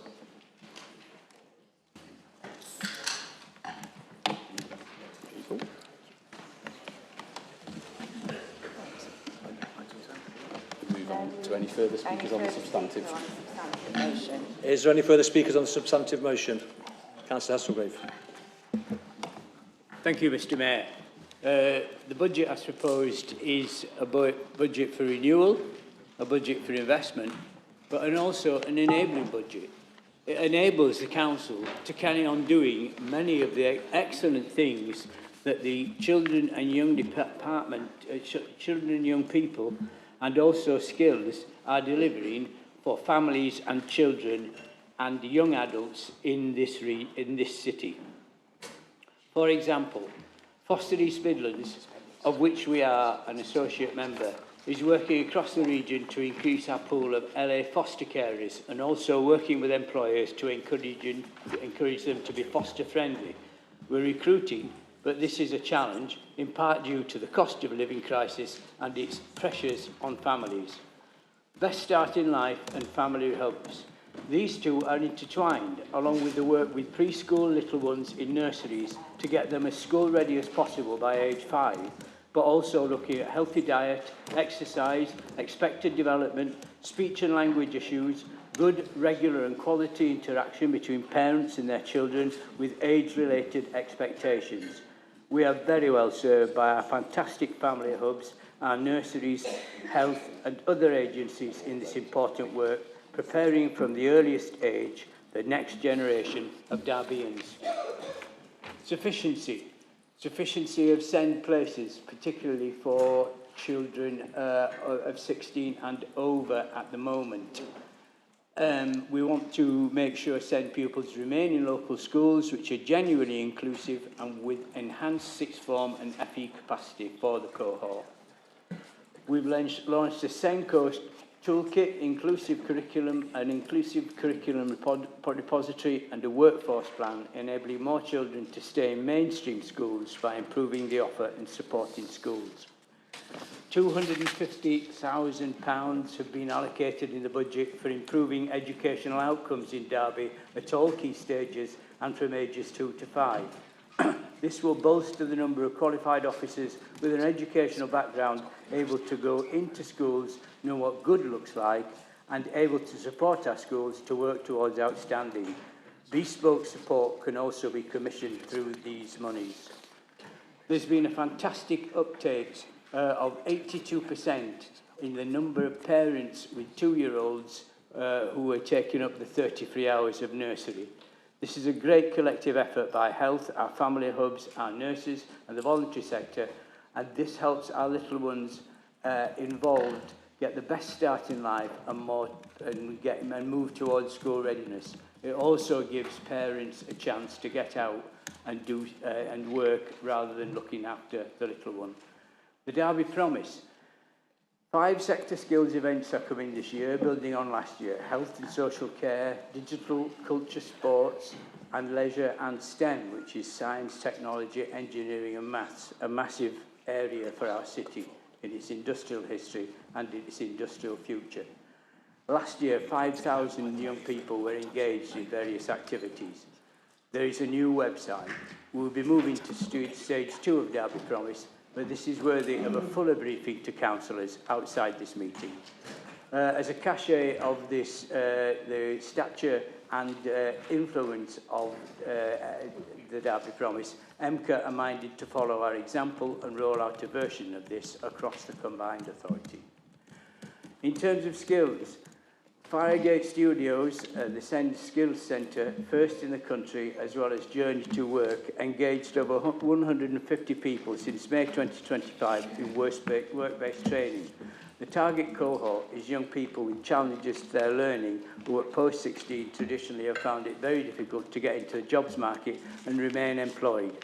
Work with our employers involved in the Derby Promise and many others, such as catering, provide extensive work experience for these students, leading to the possibility of employment, but certainly leaving with relevant qualifications and a clearer understanding of where they want to go as a career. SEND. This academic year so far, we have achieved 100% timeliness in the processing and production of EHCPs, a great outcome for parents and a swift outcome for the delivery of the support for their child. In the vast majority of cases, placed in schools near home. Mr. Mayor, I could go on. I don't have the time. And I think that gives a good flavour of what this budget enables. Thank you. Thanks for pulling them back, Councillor Martin. Appreciate that. Councillor Kerr, over to you. I said earlier that I wish to put forward an amendment, and this is one relating to weirs. So if people would like to circulate that one, can I speak while it's circulating? Happy? Because as I said, just wait a couple of minutes, just let them have a quick glance at it, then you can carry on. Thank you.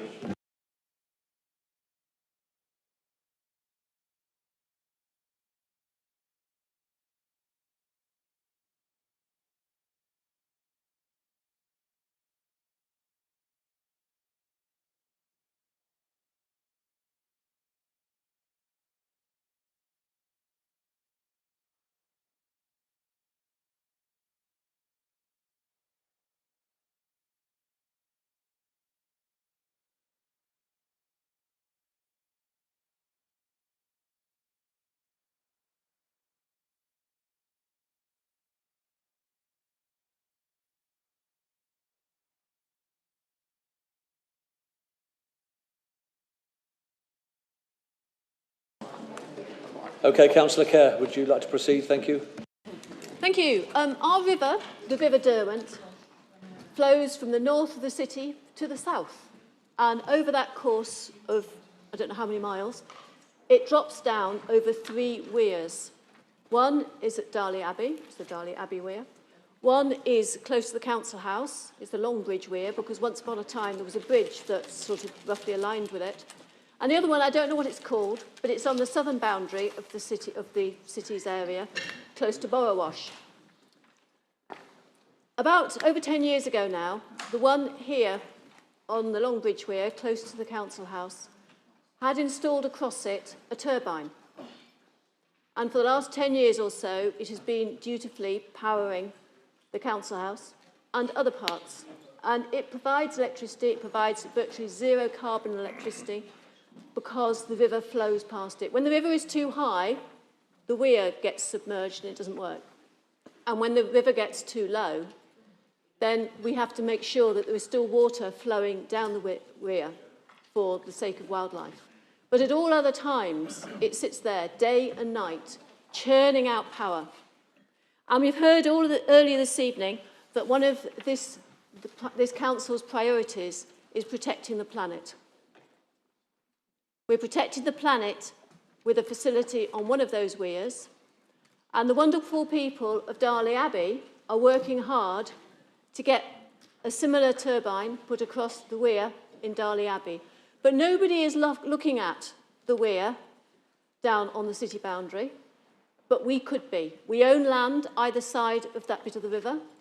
We have space, and we have the knowledge from delivering this one over 10 years ago. So my amendment says that part of the money that we have put aside for putting together and developing capital projects could be used to put together how we can deliver a turbine generating power at the southern boundary of our city. And I do have a seconder. I wasn't asked for that, but I do have a seconder. I'll just ask who the seconder is, please. Councillor Swan, thank you. Is that it, Lucy? That's it. Please vote for it. Would you like to speak, Councillor Swan?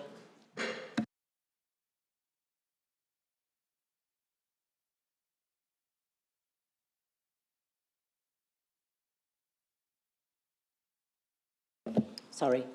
And I'm glad that you mentioned Darley because we've already invested some funding in the Darley project. And I think they're starting to see some very, very interesting results. The reality is that we do need to continue to explore ways of creating clean energy. We're very fortunate that Derby has that capacity. We're very close to the river. So the art of possibilities will only come through feasibility and continued innovation and green technology. The river provides us with a great opportunity to increase our hydro capacity. So for me, this has got to be a forefront investment opportunity for Derby City and its residents. Thank you for making that amendment. Thank you, Councillor Swan. Councillor Dinser? Yeah, thank you, Mr. Mayor. I think this proposal, this amendment, in the way it's been put, is a great idea. In fact, I think we've already identified 2 areas, which is the Borrowash one that Councillor McCare mentioned and the Darley Abbey one. But I think it's something that we know from the current hydro plant we have, nearly £117,000 worth of electric power is generated to support powering this council house. We've just recently got agreement with the Environment Agency to increase the output by at least 60%, so that we'll be generate even more power from that current hydro plant to compensate for payments that we have to make in this council. So, in my view, we should support this amendment in the way that Councillor Kerr has put forward, and we should consider to see how much more we can do, because green initiatives which uses natural forces and energy have got to be looked at more and more. And this is a good start, and I think thank you for bringing the amendment, Councillor Kerr. Yes. No. Thank you, Councillor Dinser. Is there any more speakers? Councillor Hesselgrave. Mr Mayor, and thank you, Lucy Kerr, to give us a chance to play around with some metaphors. The casting of a small fiscal sprat into the Derwent for a green mackerel is a great idea. We also get 2 bites of the hydro cherry if it's successful. I support this motion. Thank you. Is there any more speakers on the amendment? Councillor Chambers, get up and speak, please. Right, without joking, is there any more speakers on the amendment? Okay, it's over to the vote then, please. Record a vote, please, Alex. Thank you, Mr Mayor. Councillors, there'll be several of these votes this evening, so in the interest of time, I'm not being rude, I won't read out the word councillor before your names and just read out your surnames.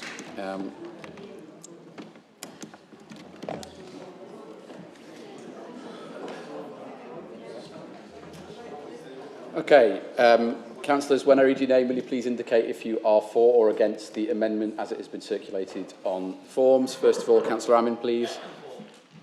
Ashby. Bolton. Bonser. Kerr. Chambers. Dinser. Evans. Eyre. Falk. Hassel. Hazelgrave. Alison Holmes. Matthew Holmes. Hudson. Celia Ingle. Phil Ingle. Kaur. Jangir Khan. Councillor Khan. Shiraz Khan. Kozlowski. Kuss. Councillor Lakin. Lindsay. Lonsdale. Martin. Morgan McGeehan. Mulhall. Nawaz. Onwaha. Pandy.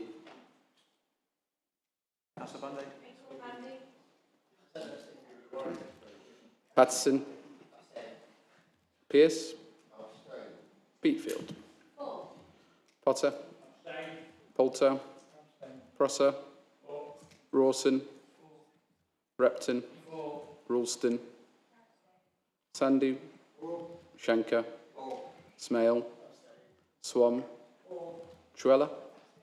Whitby. Wilson. Cecile Wright. John Wright. And the Mayor, Councillor Atwell, please. Concludes the voting. The amendment is carried by 34 votes to none.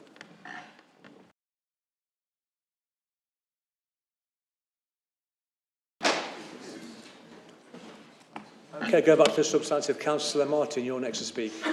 Thank you. Thank you, Mr Mayor. As the Cabinet member responsible for the biggest budget in the Council, I'm just going to say just a very few quick short words on the budget. Okay. I'd like to welcome the extra £8 million this budget proposes for adult social care. This should enable us to keep pace with the ever-increasing numbers of elderly and vulnerable adults who need our support. As always, I'd like to take this opportunity to thank the people of Derby for their contributions to meeting this need via the social care precept. I am sure all councillors understand the vital importance of our adult social care services to maintaining a decent care and caring society in Derby. I'd also like to take this opportunity to once again to thank all officers and staff who work in the adult social care and public health in Derby. We constantly try to improve our services and to spend the funding that we do have fairly and efficiently. We have made huge strides in reducing waiting times for many of our services, but there is much more to be done. So I'm particularly pleased that this year we are investing in new staff, more occupational therapists and more admin staff, who will not only improve the service people receive, but also help us to be more efficient. Given that our society is ageing, we will need to continue to improve both the efficiency and our services, and we are absolutely committed to doing that. Thank you, Mr Mayor. Thank you, Councillor Martin. Councillor Eyre? Thank you, Mr Mayor. Right back at the beginning of the meeting in the Leader's opening speech, you mentioned that opposition members may choose to criticise lines of the budget. I'd actually planned to stand up and praise a line that's in this budget. And the line I want to mention, which no one's actually touched on yet, is around neighbourhood board funding. The fact that there's an increase for neighbourhood board funding in this budget, I think, is a really good thing. I want it on the record that I think it's a really good thing, and I can see members of the leading group nodding about what a good thing it is. And in that spirit, Mr Mayor, I have an amendment. I wonder if that can be circulated, please. Okay, can the amendment be distributed? Just give us a couple of minutes, Councillor Eyre, please, while it gets distributed. Thanks.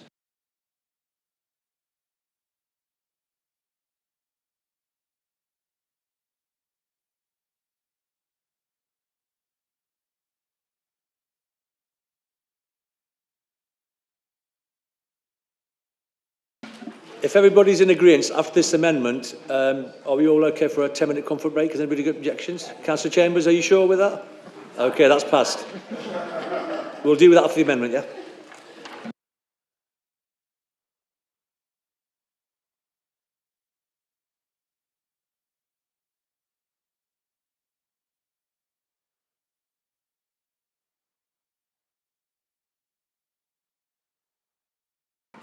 Okay, Councillor Eyre, over to you again for the amendment.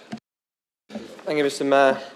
Every councillor in this chamber knows how important neighbourhood board funding is to make a noticeable and measurable difference to people's lives and to the public realm and the community spirit within our wards. In Oakwood Ward, we've used it to save people's lives through defibrillators and bleed kits, fund local events and celebrations, improve public realm through planters, bollards and community orchard, and subsidise council services to save departments of this council money. I know all members across this council will have a wide variety of projects in their own wards they'll be particularly proud of as well. And we know at the end of the financial year, there are always projects that we wish we could have funded, but we can't because the money simply ran out. Our last administration increased neighbourhood board funding quite substantially, and now we see an opportunity for this administration to increase it as well by more than is proposed in the budget. And that increase can ensure projects like defibrillators, community initiatives, wildflowers, new equipment for community groups and more gets even more localised support in our wards. Crucially, I'll highlight that this funding is funding that individual councillors actually have control over. It's not cabinet-led, it's not ring-fenced to projects that we wish we could change. We actually get to decide how it is spent to most benefit the residents of our wards. A £1,000 per councillor increase is welcome, but it's minimal. So I propose this amendment to double that rise, increasing neighbourhood board funding by £2,000 per councillor. That's either £4,000 or £6,000 per ward. The leader said in contributions earlier that we have a public who want to see change and investment on their doorstep. Here is an amendment with an opportunity to do just that. I think all councillors should bear in mind that to not back this amendment would see you vote against an increase in funding for your own area, which you can ensure goes to the correct local causes to improve the lives of your residents. Now, I don't know why everybody in this room decided to stand for election, but I know that I wanted to be part of ensuring that council funding went to causes which improved the lives of my residents. Additional neighbourhood board funding does exactly that. So I propose this amendment, Mr Mayor. Thank you, Councillor. Do you have a seconder? Thank you, Councillor Mill. Do you wish to speak? Councillor Swan? Yeah, thank you, Councillor Eyre. Again, we're expected to go backwards, not forwards. As far as I'm aware, there are some wards that can't even spend the funding that they've got at the moment. I'm sure my colleague here would probably have a clearer indication of what that looks like for some wards.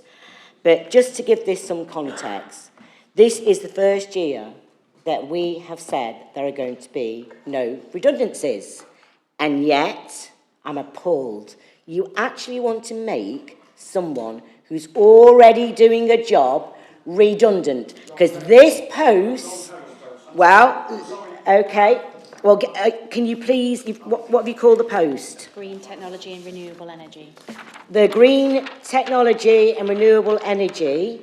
Are we talking the strategic post, or are we talking the one on the ground? Because that's what this one is.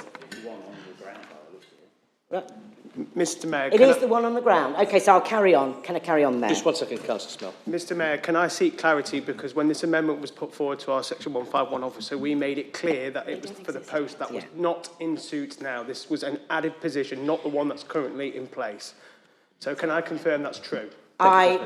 Sorry, Mayor, I'll apologise for that. A bit, the wording that you've used makes it... Nice to know that you're on top of your brief. I've just said, I've apologised for that, Councillor Smale. But yet again, short-sighted, not investing in the future. It's your playbook. Let's not invest. Let's be short-sighted. Let's look backwards. The focus here is that we now, whether you like it or not, we've got an East Midlands combined authority. But what that brings is great opportunities for this region through the growth of green technology, the improvement of the economy through the growth of jobs. The growth of jobs that are supported by people who will bring vitality and additional skills to this council, okay? So we look at our neighbourhood authorities. Nottingham, for example, who are Nottingham City, by the way, is already developing a strategic energy partnership to attract inward investment, expand renewable energy and reduce costs. If we don't build similar capacity, as usual, Derby risks falling behind. And that's what the story that I've heard throughout this evening. Let's not be innovative. Let's fall behind. Let's look backwards. So on that point, that this job is absolutely vital if we want to look forward and be more strategic about our approach in terms of inward investment for Derby City and its residents. Thank you, Councillor Swan. Are there any more... Thank you, Councillor Swan. Are there any more speakers on the amendment? Councillor Smell, over to you. Thank you very much, Mr Mayor. Thanks for the clarity. This was purely the post that's not currently in place, which I'm glad that it's been clarified. So, no, we wasn't actually going to make someone redundant. But I am so glad that Councillor Swan mentioned MCA, because this is exactly the kind of funding that should be coming from MCA to pay for this role. And there's a load of other budget lines that I believe that should be paid for by MCA, but we chose to leave them alone. But this should absolutely be paid for by MCA. It shouldn't be a burden on Derby City Council now.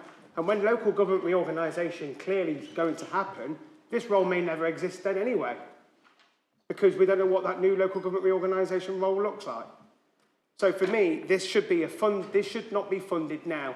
If this is going to happen, this should happen under the new local government reorganisation that's going to come into effect. What's harm in leaving it 1 to 2 years when a new local authority can pick this up? And in the meantime, that money that we can allocate into our own local wards, we can put to good use. One final comment, Mr Mayor, is about some wards not being able to allocate their money. Well, what are you doing? Yeah. Yes. I'm sorry to say, but you must be incompetent to not find local groups to spend that money. So if you're struggling to find that money, feel free to reach out to other wards, responsible Conservative wards, who would happily put that money to good use. Right? So if you can't support your own local community groups, you're laughing about it, but if you can't support your own local community groups, then you should be ashamed of yourselves. Because again, like not supporting the council tax decrease, you are clearly out of touch with this world. Thank you, Mr Mayor. Okay, move to the vote then, please, Alex. Thank you, Mr Mayor. Members, again, when I read your name, will you please indicate whether you are for or against the amendment as it is printed on the forms that have been circulated? Firstly, Councillor Amin, please. Sorry. Thank you. Councillor Ashby. Bolton. Bonser. Kerr. Chambers. Dinser. Evans. Eyre. Falk. Hassel. Hesselgrave. Alison Holmes. Matthew Holmes. Hudson. Cedar Ingle. Billingham. Kaur? Jangir Khan? Shiraz Khan? Kozlowski? Kuss? Lakin? Lindsay? Lonsdale?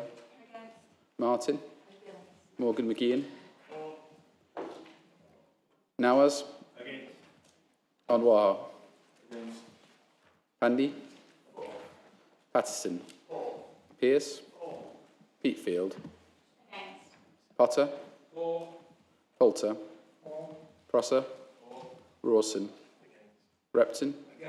Ralston? Sandhu? Shankar? Smale? Swan? Truella? Whitby? Wilson? Cecile Wright? John Wright? And the Mayor, Councillor Atwell. The voting is completed and the amendment is lost by 26 votes to 22. We can get back here just after 10 past for a quick comfort break. Are we all in favour for that? Yes. Thank you. See you just before 15. Thank you.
Thank you. Please be seated.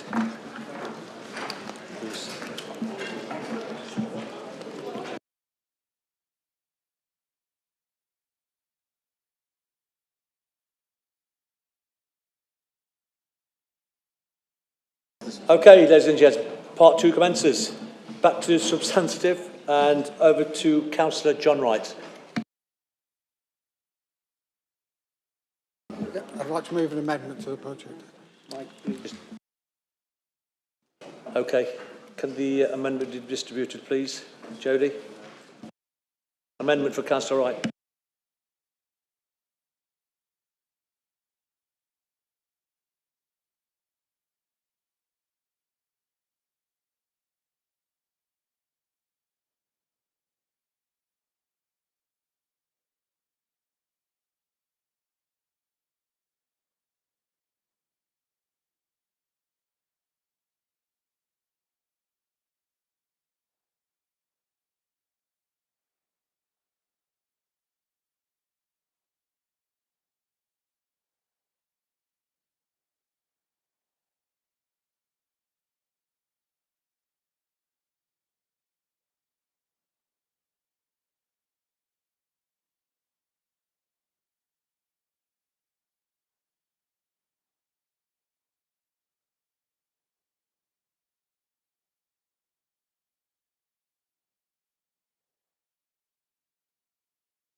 Have we all received a copy of the amendment? Councillor Wright, do you have a seconder? Councillor Smell. Okay, thank you. Okay, Councillor Wright, over to you.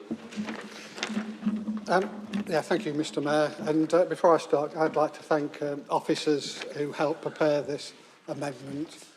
I would hope that the whole council would seek to support this amendment. It relates to the development of the local plan. The Chief Planning Officer a short while ago created a very informative, comprehensive and well-researched piece of work relating to the green wedges and green belt about where we could potentially, if required, place housing. As I say, I found that piece of research very well informed. Might not have agreed with all of its conclusions, but it was very well done and complemented the development of the local plan, which is an issue close to all of our hearts. However, what struck me was that it was a bit one-sided, really. It was looking to identify places on the green wedges and green belt, which I think, you know, we all agree are elements of the city we ought to be protecting. In fact, the current local plan and government legislation puts a high degree of protection around these areas. So my issue with this is, why focus on the green belt and green plan? Why not look across the broader area of the city and develop a regeneration of the city centre through housing? The advantages of that is that much better infrastructure, much better bus services, communications, access to services, retail shops, etc.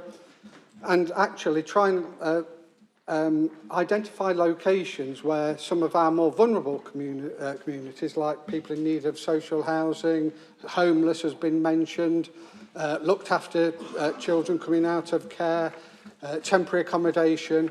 Why not identify locations within the city that we could either extend or build new property on? What that does is provide certainty to developers, because what this piece of research would do was not actually identify locations, but actually identify the type of accommodation. That would give certainty to developers to know actual numbers, timescales in which the council was looking to give planning permission. So what I must, and the other thing I should say is that other cities have done this extremely well. You know, one of our senior officers has been with another council where this piece of work is done, and it's not just theory, it's actually locations, and on those locations it's defining what sort of accommodation, the numbers, etc., so that developers can go away and develop plans.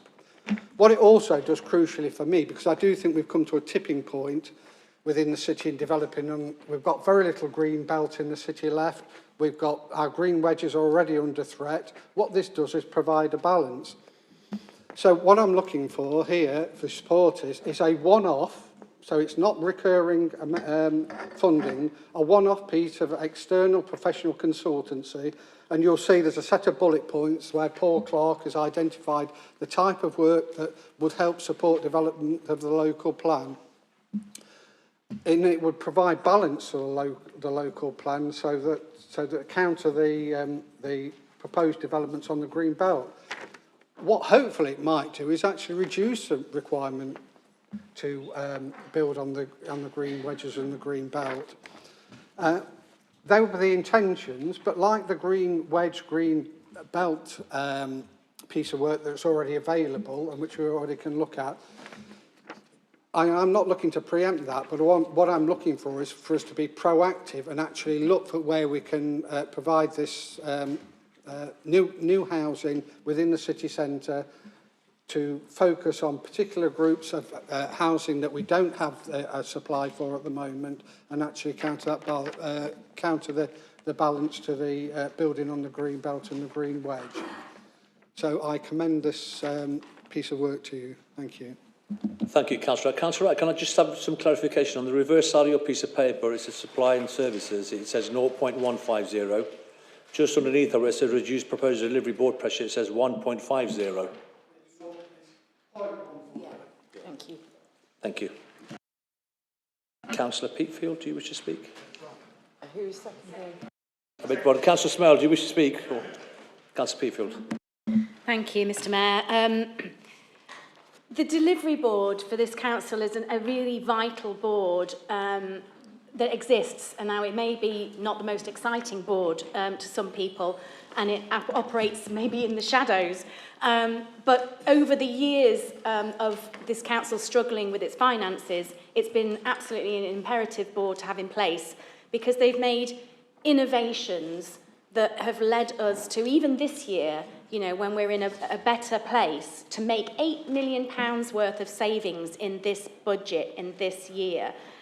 And that's vital, a vital proponent of being able to balance this budget and also make investments.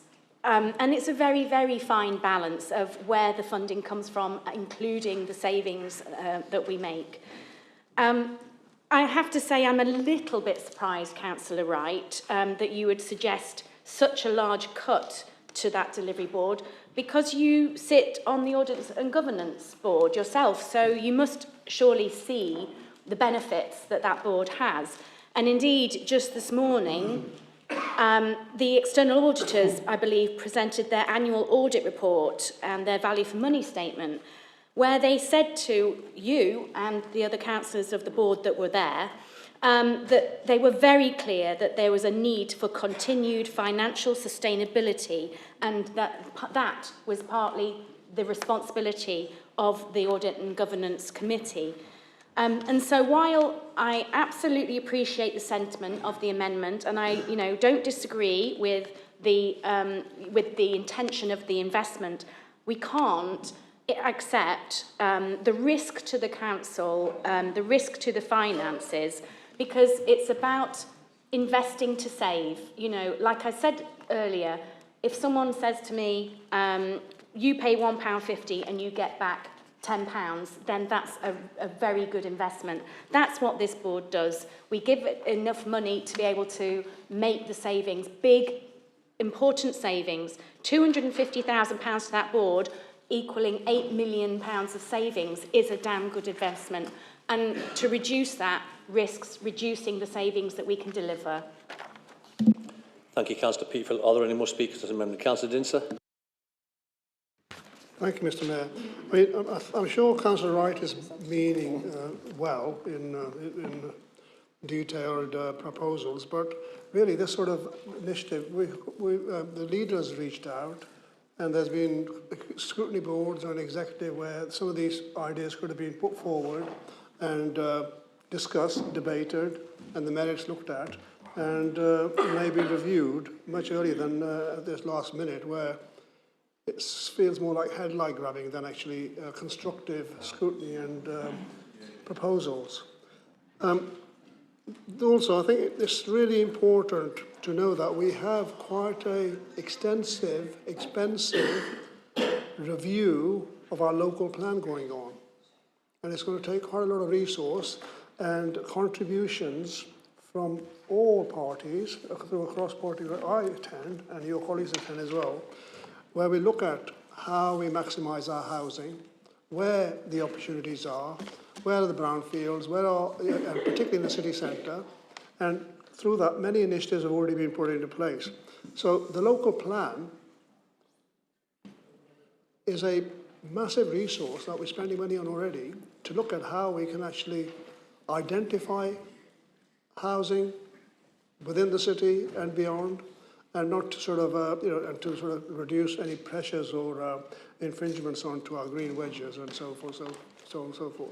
So there is no need, in my opinion, to fund external consultants to tell us, with the people who already work with our local planning officers and with councillors, with many of us who have got quite a long experience in terms of contributing to local planning, housing, traffic, the whole lot of environmental issues, and we've had detailed meetings where any particular ideas could have been brought forward.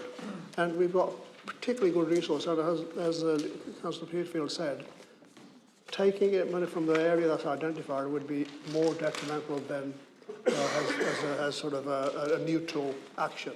And so therefore I think sort of on that basis I would suggest rejecting this amendment, because it's not really thinking through the fact that we already spend a lot of time, and some consultants actually help our local planners and our politicians to see how we maximise housing within the city. And we know that over not just 1 year, but a number of years, we'll be working with not just ourselves, but our housing market area local authorities, which is South Derbyshire and Amber Valley, to look at how we maximise housing within the city centre and beyond. So therefore, let's reject this motion. Thank you. Thank you, Councillor Dinster. Councillor Pearce. Thank you, Mr. Mayor. I'm not going to shout at anybody. I'm all right. Thank you, Mr. Mayor. Councillor Dinser, Councillor Peatfield, the rest of you guys over that side, I don't think you've thoroughly read this. Councillor Dinser's not even listening, so obviously it's whatever. This is for a special external consultancy report that we do not have at the moment for the local plan. This is an extra resource. This is, no, you didn't say it. You said we've got it already. We have not got this. We've approached Paul, well, John's approached Paul Clark, and it will be an additional resource that we can use to enhance the local plan. I think it's a very good idea, but that's just me, and that's it. So thank you, Mr. Mayor. I'll just make a point of clarity there. Thank you. Councillor Hesselgrave. Thank you, Mr. Mayor. I too understand the sentiments, and perhaps it's well-meaning, but I think there could be some unintended consequences. We're already finding that instead of young professionals moving into inner city new housing, it's lots of families with children. And we're going to get to the point where we will have to consider where we site within the inner city a new school. Where would the nearest park be for all these families that might come in? Because there's so much pressure on housing that they might be forced to choose not ideal housing for a family in a block on the 3rd floor, 4th floor, 5th floor. I do worry that that would lead to all sorts of problems. There'd be no cohesion among the children, because they wouldn't all attend the same school until it was built. They'd be dispersed all around the city. There are no real schools with the capacity near the city centre to accommodate children who move. Children who are in an existing school and move can stay at that school, clearly. That's really important. But it does make a longer journey, and that could be quite inconvenient. I do think there are unintended consequences that are worth considering, and the point I'm making about having to find sufficient land with green space to build a new primary at some point in the future in this city, in what will not be this city as a council, but in the greater South Derbyshire, whatever format authority that emerges. So I'd say vote against this because I'm worried about unintended consequences. Thank you, Councillor Hasselby. Councillor Khan, Shiraz Khan. Thank you, Mr. Mayor. I honestly didn't want to speak because I'm absolutely tired, but I just can't understand the mentality of what's being put forward here. A few minutes ago, we were saying remove money from feasibility studies. Now we're saying take away from the delivery board, spend 150,000 on consultancy fees in the city centre. I mean, our city centre is not the size of Nottingham or Leicester. It's, you know, very small city centre. You can walk across it in about 7-8 minutes. So which consultancy are you going to bring in to identify the sites? Just about everywhere that we can think of is currently under consideration. We're working with, other parties, and we have to be mindful of the height of the buildings that we want to put in here. So I'm sure Councillor Wright, is sort of means well by this, but I honestly can't see the logic in this. Thank you, Councillor Khan. Councillor Kerr. I think this is really interesting because one of the things that's been shown to the local plan working party has been where are we going to be building housing. And as he said, as Councillor Wright has said, the main areas that have been looked at have been on the edges of the city, and they've been too many of them on areas of greenland which the owners of that land have been promoting to us as being, this is a good site. And that is their role. They own the site, they want to build housing. They say to us, we want to build there, and then we have to say why they can't. And it's not always easy to find those reasons. At the same time, we've got our strategic housing people who are trying to find space for particularly affordable properties. And to find land for affordable housing is really difficult, and particularly in the city centre. And we had the planning committee had training on this only very recently. So to say, are we looking sufficiently at our city centre? And I would say it's not just the city centre we should be looking at, but at other areas as well, to seek for additional housing. And what is interesting is that we had a developer who got in touch with a couple of us after a meeting last autumn, who has been working with some money from the EU to develop a new scheme for building over things. So you don't have to find a patch of land that's got nothing on it, like Abbey Street car park, which strategic housing have already looked at as a possibility for putting some properties on. But say, we actually still need that parking. So build above the top of the parking and put the housing above. Now, we quite often do that, particularly down near the river, where you don't want to have housing on the ground floor flooded. But this is a scheme that is designed specifically for building over. And as soon as you say we don't need to lose that ground floor, or even the first 2 floors of use of a building, you can then build above. And the organisation that this architect has set up is a community interest company, and he's looked at Derby and he's said, look, there are potentially 5,000 properties that we could be building on Derby City-owned land for the social housing, and that could make a significant difference. It would have to address the education issues, but they wouldn't all be city centre. They might go into areas where we are now starting to have some school capacity. We would need to look at what happens about parking and what happens about available public open space, about the changes in doctor surgery requirements. All these things would have to be looked at, but it gives you a fresh way of looking at the city. He asked whether the council had any money to enable them to do a proper study. And I said I didn't think there would be any, but it wasn't up to me. We needed to talk to strategic housing. We need to talk to planning. They now have some money available from big investors to which they could actually be helping fund this work. But what we haven't got is a study to say, is it practical? Could it be done? What's the land? So I would like this not to be city centre. I would like it to be citywide, to include the areas where we could put housing and there might be capacity in local schools. So my big concern on this is how much it would hit the delivery board, because there is money going into the delivery board at the moment. The delivery board is functioning. This takes away part of the growth. So it's not saying our delivery board can't do anything.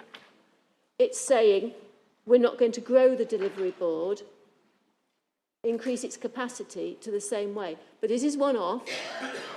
So it would mean this is a short piece of work completed in the next 3 months, be done by June, because it's got to be done for this, before we go into our, whatever it is, Regulation 19 plan. So it's got to be done quickly. And I think it's quite exciting. So unless somebody is able to explain what the serious impact is going to be on the existing functioning of our delivery board, because it is already functioning and has proved its worth, then I think this is something we should be doing. Thank you, Councillor Kerr. Are there any more speakers on the amendment? Over to you, Councillor Smell. Thank you, Mr. Mayor. Councillor Kerr has absolutely correctly stated that this is not cutting away the delivery board in any way. This is just reducing it as a one-off of a proposal of 100,000 for the year ahead. That allows us the £150,000 to go for this consultancy work. Mr. Mayor, there seems to be a small mentality in the administration here about what to do with the city centre. Now, don't get me wrong, we've got these great, fantastic new venues, Valiant, and we've got the Market Hall, and got great aspirations with the Guildhall, but we do need people living in the city centre. Now, Councillor Hazelgrave was talking about, apologies, it might be Councillor Hazelgrave or it might be Councillor Dinser, that, you know, we're not Nottingham, we're not Leicester. Well, why can't we be? Why can't we be equally just as big as them? Why can't we have those amount of people that they have in their city centre living in our city centre? It's a huge attraction to a footfall in the city for all of the things that we want to aspire for in our city. So we should be thinking massive, big aspiration about how we build in our city centre. We should be building so many homes in this city centre. I want more homes inside the ring road than there is outside. That is the best way to get footfall into our city centre, to reduce people off cars and getting people into public transport. Our housing strategy in the city centre, in my opinion, is woeful. And we need to do something about that to change the fortunes for this city. If we get housing right in the city centre, you've got all the council tax base needs in the world to be able to deliver all the services we want. But fortunately, the growth of housing in our inner ring road is so poor, and we're having to rely on all of the suburbs to make up for that shortfall. Well, it's about time we flip that fortune and put it back into the city centre. So this amendment is quite pragmatic. And if you can't back this, then I'm afraid you lack aspirations for housing in the city centre. Thank you, Mr. Mayor. Thank you, Councillor Smell. Over to the vote. Alex. Thank you, Mr. Mayor. Again, councillors, when I read your name, will you indicate if you're for or against the amendment as has been circulated on the forms? First of all, Councillor Amin, please. Councillor Ashby. Against. Bolton. Against. Bonser. Against. Kerr. Chambers. Against. Dinser. Evans. Eyre. Falk. Hassel. Hazelgrave. Against. Alison Holmes. Matthew Holmes. Hudson. Celia Ingle. Phil Ingle. Core. Jangir Khan. Shiraz Khan. Kozlowski. Kuss. Lakin. Lindsay. Lonsdale. Martin. Morgan McGeehan. Nawaz. Onwaha. Pandy. Patterson. Pearce. Peatfield. Potter. Poulter. Prosser. Rawson. Repton. Against. Ralston. Sandu. Shanker.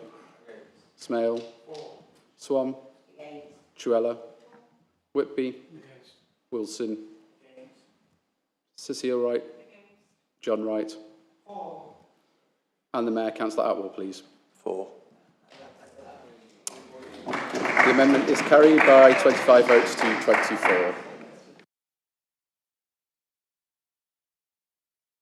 So it's back to the substantive. As Everything's amended. as amended. Councillor Holmes is indicating, but we may have some others already. Yeah, there's...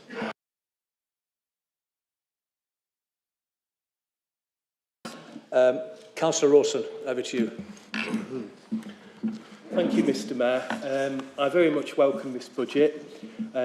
Before I move on to what I was planning to say, I do need to correct something that was said earlier just now in terms of housing numbers in the city centre.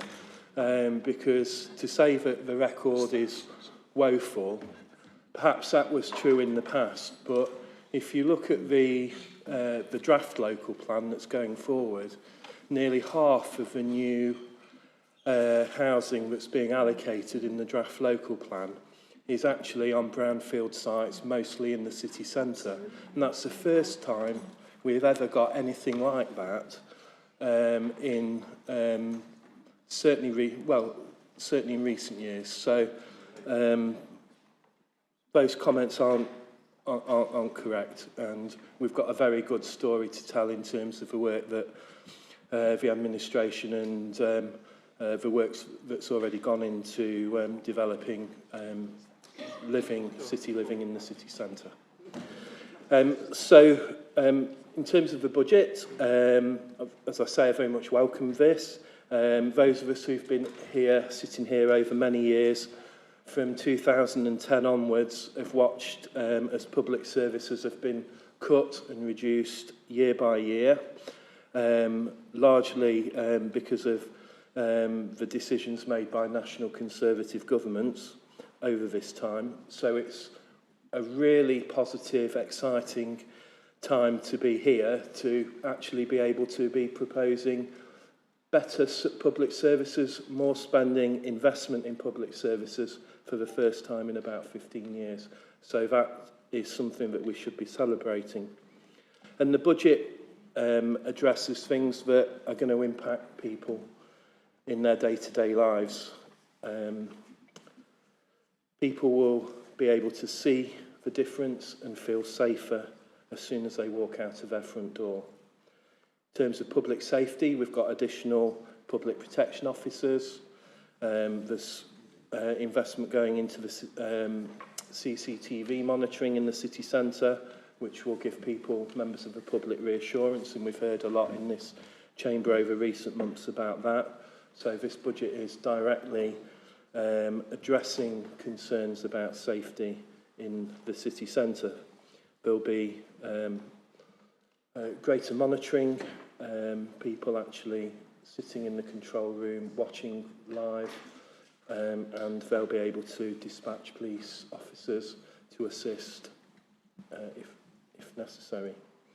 There's a lot of environmental improvements in this budget in terms of tackling bins on streets. Again, a very long-standing issue that members of the public have spoken to us about, particularly if you've got terraced streets in your ward, in terms of the physical unattractiveness, blocking pavements, stopping people in wheelchairs, and with prams getting past. Free compactor days to dispose of bulky public waste. There's been national coverage in the news today about fly tipping and the impact that that's having. So anything that we can do to help people dispose of large items of bulky waste is going to be a positive and is going to help cut down on fly tipping.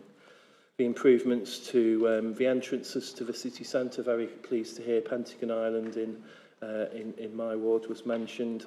We need to make a good impression for people coming into Derby for the first time.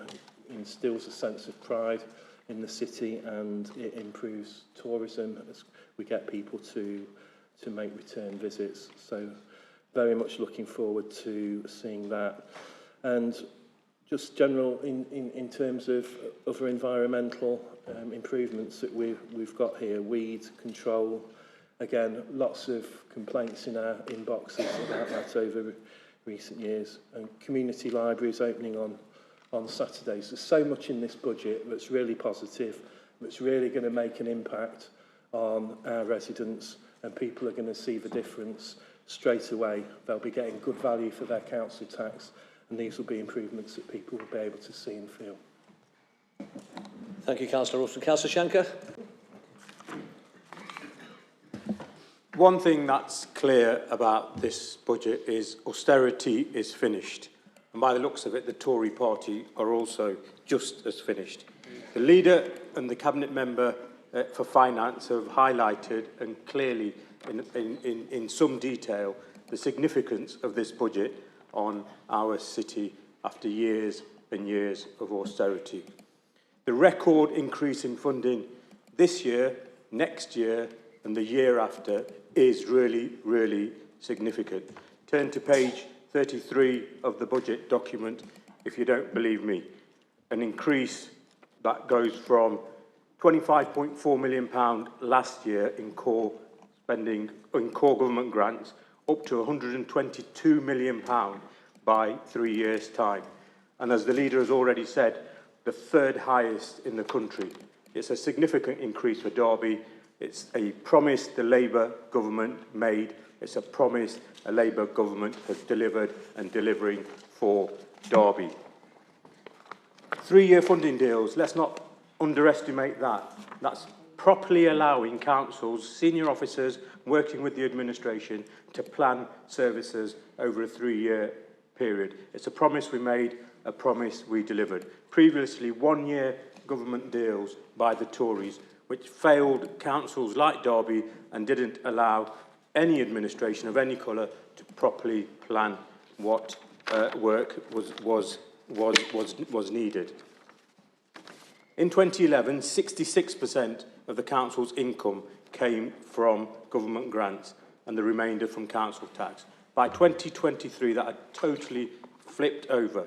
37%, just 37% of the money the council need coming from government. Absolutely disgusting what austerity did to councils like Derby that the Tories did. No wonder that most of them have got their head down and will be running across to reform. Let's see who's the first one who goes over. They've got a deadline for May. Let's take bets on who goes over to reform first. And probably they won't even take them. So Councillor Shanker, can we just stick to the budget, please? I'm talking about the budget. Thank you, Mr. Mayor. Let's never forget also what the cost of Tory austerity did to Derby. Year after year of cuts, yet the council tax being increased, or proposals to increase council tax to the maximum. It's total hypocrisy, as Councillor Chambers has already pointed out today. And let me just make a point for Councillor Smale. He was talking about Councillor Swan not being on top of her brief. Let me reassure him she absolutely is. You spoke about the SEND deficit. I'd like you to clarify that, and let's actually talk about the SEND deficit. £22.5 million. The government's already put 20 million in to reduce that, and the council will take that to zero with £2.5 million. The deal was 10% from councils, 90% from government. So there is no SEND deficit. It's been cleared because, again, SEND services were underfunded by a Tory government for years and years, and families in Derby and across the country have struggled because SEND services weren't properly funded. Let's also talk about reserves. When we took control of the council in 2023, this council faced bankruptcy. Let's not mix our words there. This council absolutely faced bankruptcy. And the reason they faced bankruptcy because the £35 million that was left in council reserves in 2018 when the Tories took over were absolutely depleted. Every year you put the council tax up by the maximum amount, you also relied on reserves to get you out of trouble. And then reserves were fast heading to zero when we inherited the finances from the shambolic Tory administration. And it's been sensible finance with a sensible administration, with good leading senior officers, from the strategic director to the chief executive and the finance team, who have put this council back on a stable footing, because that's what the residents of Derby deserve. So rather than putting our city down like the Tories want to do to grab their cheap headlines, this shows a Labour council working with, let me say it, Labour MPs and a Labour government delivering for Derby. Thank you, Councillor. Councillor Kerr. You put your hand up, yes? I have another amendment, and luckily there has been changes to the main motion, so I can speak again. So I was going to talk about street techies.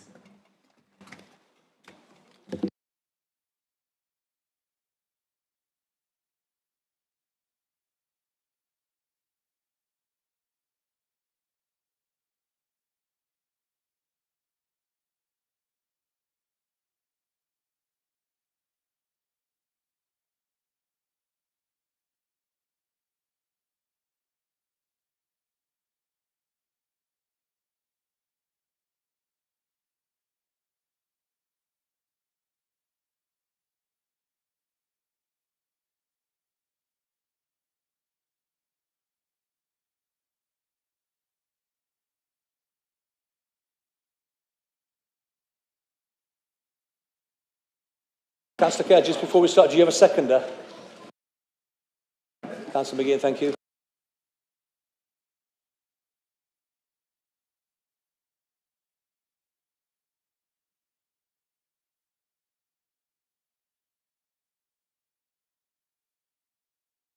Has everybody got a copy of the amendment? Councillor Kerr, over to you. Thank you, Mr. Mayor. It's been said several times this evening that people want to be proud of Derby. They don't just want to be proud of their city centre, they want to be proud of their local places where they live. And we need to help that happen. We've talked about how we can spend money on city centre gateways, how we can put more money into spending on our streets. But a lot of people are also happy to help do something themselves. We have some really active Friends of Parks across the area. We have the Derby Parks volunteers who do some of the really heavy lifting which volunteers do within parks. But the biggest part of our public realm is the highway. And we don't encourage people to do more than pick up litter on the highway and deal with their immediate locality. And that's quite reasonable, because roads tend to be full of traffic. There are rules, quite strict rules, because there are hazards, there are risks associated with working close to moving traffic. And we have to be careful of the way we address that. But it still remains an area that people are keen on, that people want to see better. They like to see improvements. And some of the neighbourhood spending is done for that. We put in improvements. We put in plantings so that we can enhance with flowers. We put in seating. We put in additional signs, and in our area at least, we've gone and upgraded in the past some of the beautiful cast iron street nameplates. But a lot of these jobs can actually be done by volunteers, but they do need to be volunteers used and managed in a way that will keep them safe and not apply a risk to the city's own reputation. We would like it to be smarter. We need to manage that process. So how do we do it? I've spoken at some length to the manager who looks after highways, and he says, yes, we can do it. We can do the risk assessments. We can ensure that the right barriers are out. We can arrange to have the waste, which might be the trimmings off the edge of a widened pavement, collected back. We can organise people to be trimming sprouty bits off trees.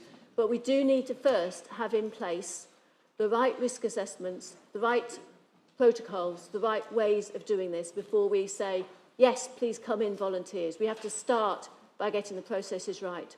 So this is predominantly a one-off cost to make sure that we have thought through the processes, we've thought through how we could do it, and we can make sure that our procedures are going to be watertight, that the volunteers are going to be safe, and that it's not going to be a reputational risk. If those things are in place, then I think there are people out there who will be wanting to improve their city, as people say on the doorstep, to make their areas smarter, to make areas that people drive through smarter, to make sure that the street signs are legible, that they're not covered in algae so that you can't read them.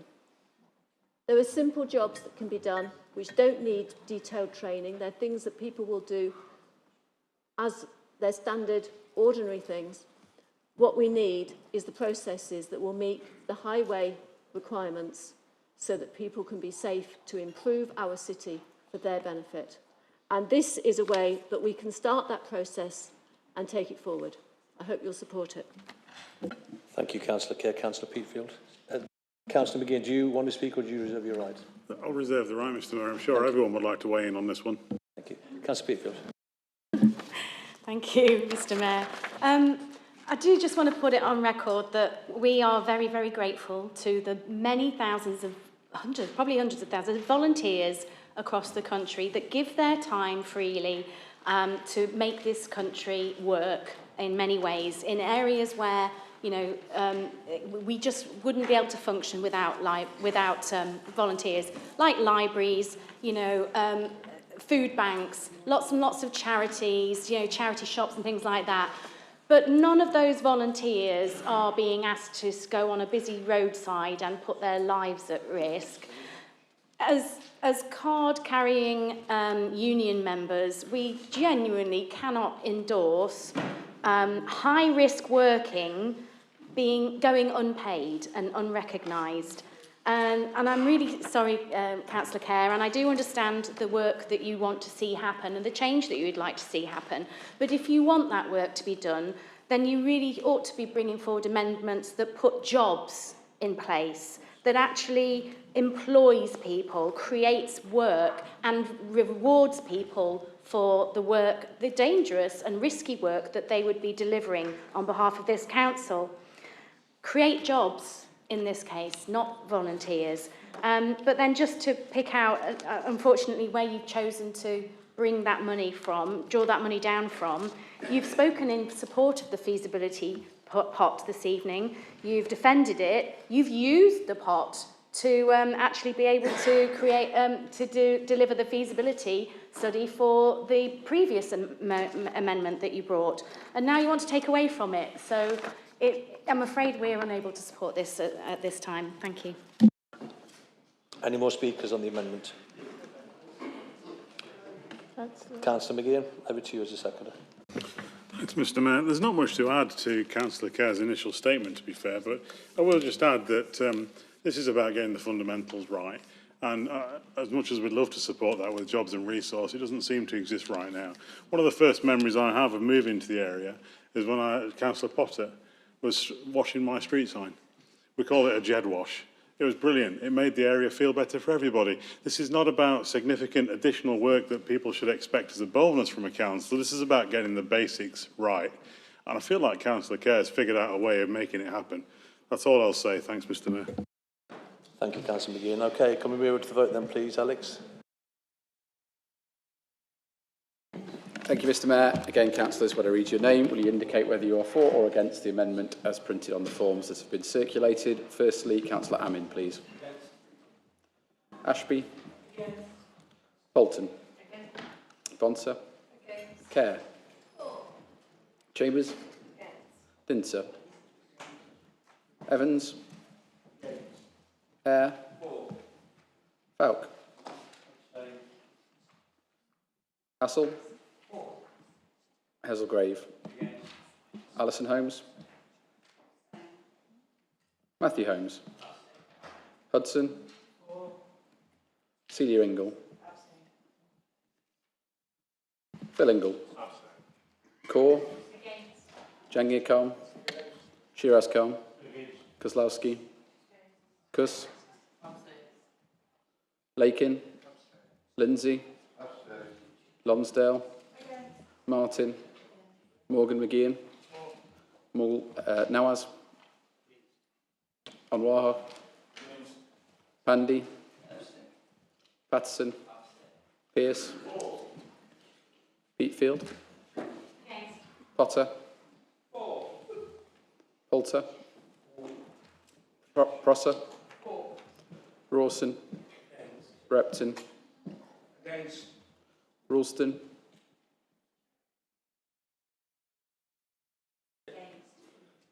Sandu? Shanker? Smale? Swan? Trella? Whitby? Wilson? Cecile Wright? John Wright? And the Mayor, Councillor Atwell, please. That concludes the voting. The amendment is lost by 27 votes to 12.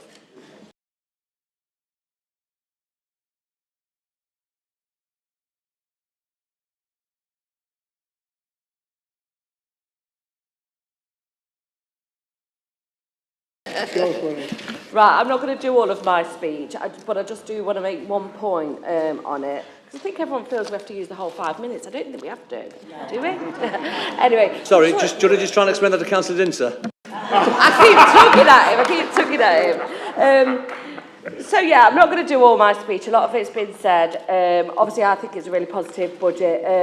But I just want to touch on what Councillor Wright said in terms of supporting our residents, tackling poverty head on, and that we don't care about the cost of living. I was proud to host the city's first pensioner advice event in collaboration with our MPs, partners and local agencies. Following its success, we delivered a further 12 events across the city in 24, and building on that momentum last year, I initiated another 8 benefit awareness sessions. This helped access just under £600,000 in previously unclaimed benefits, putting vital support directly into people's pockets, as well as wraparound help and support. I've also been heavily involved in shaping the city's upcoming poverty strategy, which will be being launched in the next few months. Ensuring we continue to strengthen support for those who need it the most. This budget includes funding to continue investment in the lift tool, which we did talk about, I believe, at exec scrutiny, or we may not have done it, we talked about a lot of things, which gives us vital data so we know exactly where the support needs to be and where we need to hold the events. It includes funding to ensure that the poverty strategy can hit the ground running as well. So it's not that we don't care about the cost of living and we forgot about the cost of living. It's very much, as a Simple and Osmaston councillor, at the forefront. Sorry? Thank you, Councillor Chambers. Councillor Pandey? Thank you, Mr. Mayor. I would just like to add on and remind the people on this side of the council chamber. Prime Minister said not a penny. He told everyone in this country that the council tax will not go up.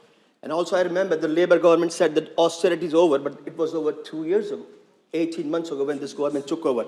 So austerity is not going away right now. It went over 18 months ago as per them. And if Councillor Shankar or MP Shankar is talking about diminishing Tory benches, I can bet you... One second. Councillor Chambers, just... Sorry, sorry. I can bet you that, the elections happened this year. A lot of these faces would have disappeared from these benches. Yeah? So, yeah, you're quite lucky to be sitting on here because some of these councillors have been missing from their area forever and ever, and they will definitely be gone when the elections will happen next time. So the taxes and the austerity, we all know what Labour record is on the spending. They raise taxes and taxes, but they are really bad with the useful spending of the funds they got at their disposal. So we can see that they're again raising taxes by maximum, and in 1 year we'll see how the wasteful expenditure will go on, like it happened in the past in this very council by the Labour administration. So we'll see that repeat again in the city, unfortunately. Thank you very much. Thank you, Councillor Pandey. Ladies and gents, please, if I can have your attention. Any more speakers on the budget? Yes. Councillor Holmes. Thank you, Mr. Mayor. Just quickly on Councillor Rawson's comments about the Derby City local plan. If it was delivering in the way that he suggested, then why are the residents of Mickleover facing another 2,500 dwellings south of the ward? via the South Derbyshire District Council local plan, and the residents over in Chellaston facing around 2,000 dwellings south of their ward.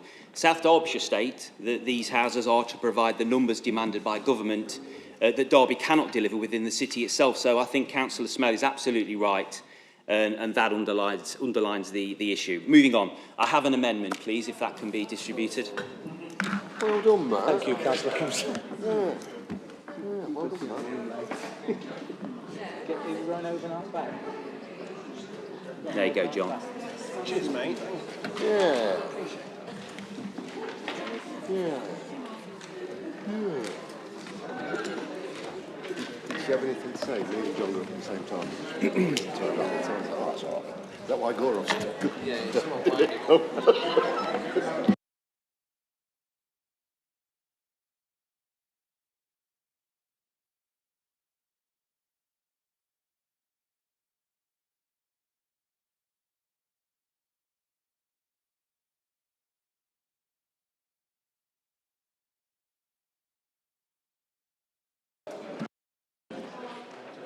Can we have one more copy? Just have two more over here, please.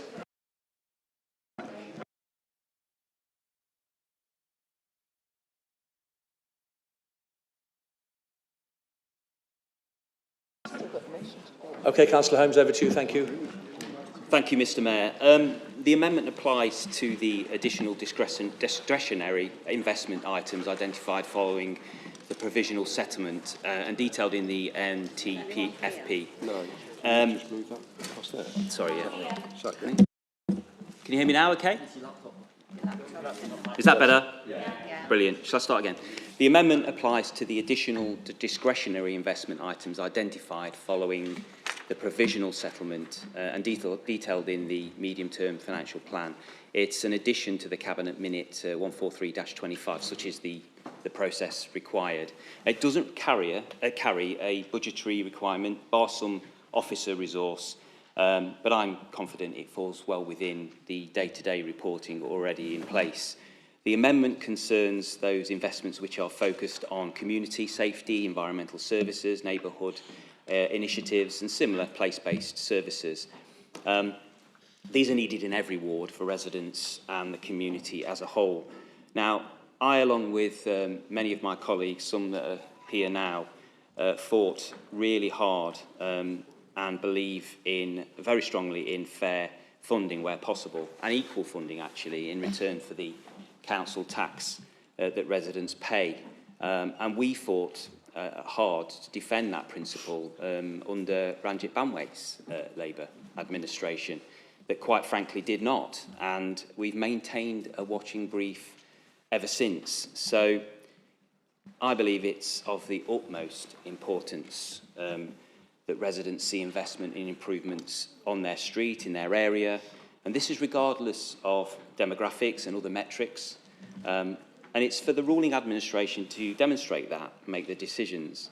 Now, whilst core funding quite rightly ensures it supports those in greatest need, it addresses the impacts of deprivation and social issues that continue to exist more acutely in some areas of the city over others, there should always be, I believe, a principle of fair and equal funding in regard to many, if not all, of the areas this amendment focuses on. So without creating a complex new reporting framework, I'm seeking to ensure that within the existing quarterly monitoring reports, there's clarity on how and where these additional investments are made.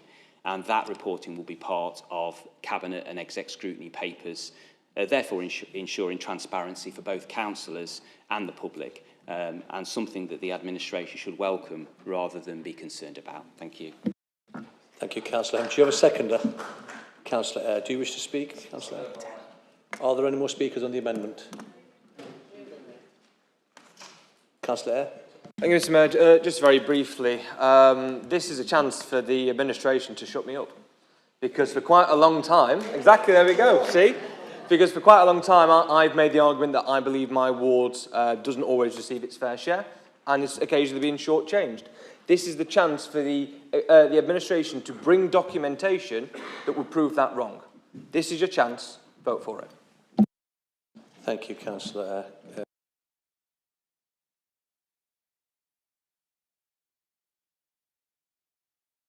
the ability to speak to that, yeah. I'll keep it extremely brief. I would welcome the opportunity to tell you to be quiet. Thank you. Okay, over to the vote then, please, Alex. Thank you, Mr. Mayor. As before, councillors, if you could indicate whether you are for or against the amendment as it's printed on the forms that have been distributed. First of all, Councillor Amin, please. Councillor Ashby. Bolton. Bonser. Kerr. Chambers. Dinser. Evans. Eyre. Falk. Hassel. Hesselgrove. Alison Holmes. Matthew Holmes. Hudson. Celia Ingle. Phil Ingle. Core. Jangir Khan. Shiraz Khan. Kozlowski. Kuss. Lakin. Lindsay. Lonsdale. Martin. Morgan McGeehan, Mulhall, Nawaz, Onwaha, Pandy, Patterson, Pearce, Peatfield, Potter, Poulter, Prosser, Rawson, Repton, Ralston, Sandhu, Shankar, Smale, Swan, Truella, Whitby, Wilson, Cecile Wright, John Wright, and the Mayor, Councillor Atwell. That concludes the voting. The amendment is carried by 48 votes to 1. Thank you, Alex.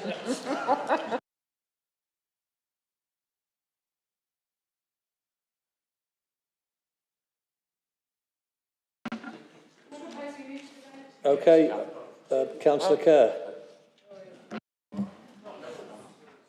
I'm really grateful for the substantive to have amended again, because it means I can speak on my final amendment.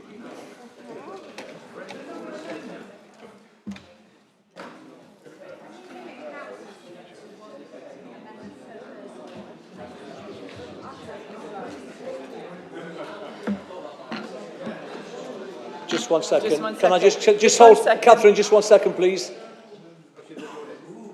Councillor Kerr, because you hadn't indicated to say you want to put an amendment before Councillor Peatfield wanted to go to the vote, I'm afraid we can't accept the amendment. Well, we have to let this go, Councillor We Peatfield. have to let this go through, then obviously we can come back to you. So, Councillor Peatfield is proposing a motion without notice to move to the vote. Anyone voting? Do you have a seconder? Councillor Hasselgrave. All those in favour of moving straight to the vote? 6, 24. Councillor Fowl. 25. All those against? All those against? 2, 3.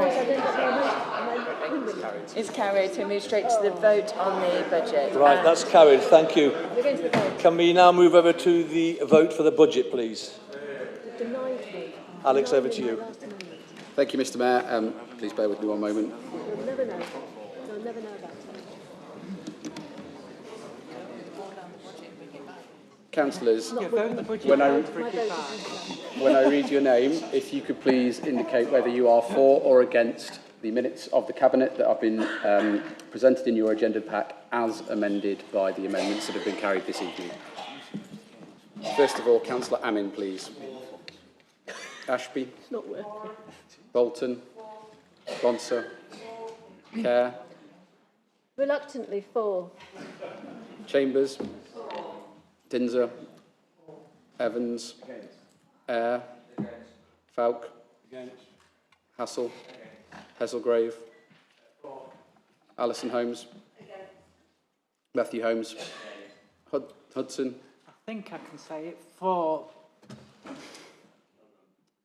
Celia Ingle. Phil Ingle. Kaur, Jangir Khan, Shiraz Khan, Kozlowski, Kuss, Lakin, Lindsay, Lonsdale, Martin, Morgan McGeehan, Nawaz, Anwaha, Pandy, Patterson, Pearce, Beatfield, Potter, Poulter,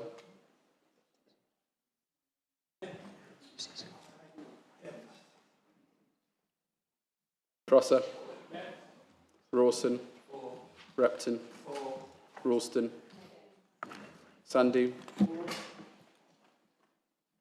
Shankar, Smale, Swam, Truella, Whitby, Wilson, Cecile Wright, John Wright, and the Mayor, Councillor Atwell, please. That concludes the voting. The motion is carried as amended by 27 votes to 20.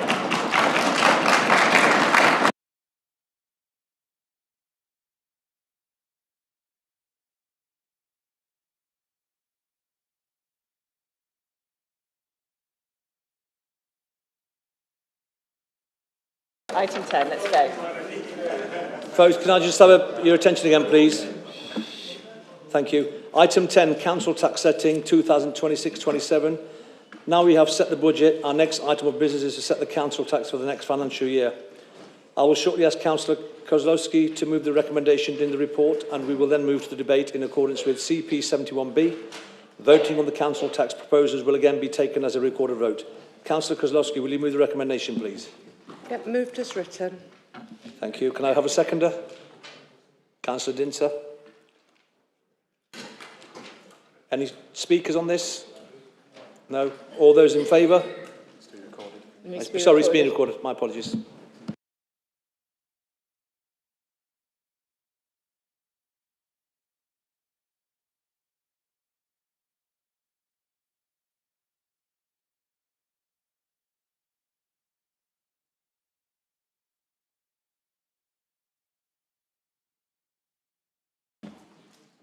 Councillors, when I read your name, will you please indicate whether you are for or against the recommendations as published in the report detailed at item 10 in your agenda packs? Firstly, Councillor Amin, please. Oh, my apologies. Sorry, Councillor Amin. Councillor Ashby. Bolton.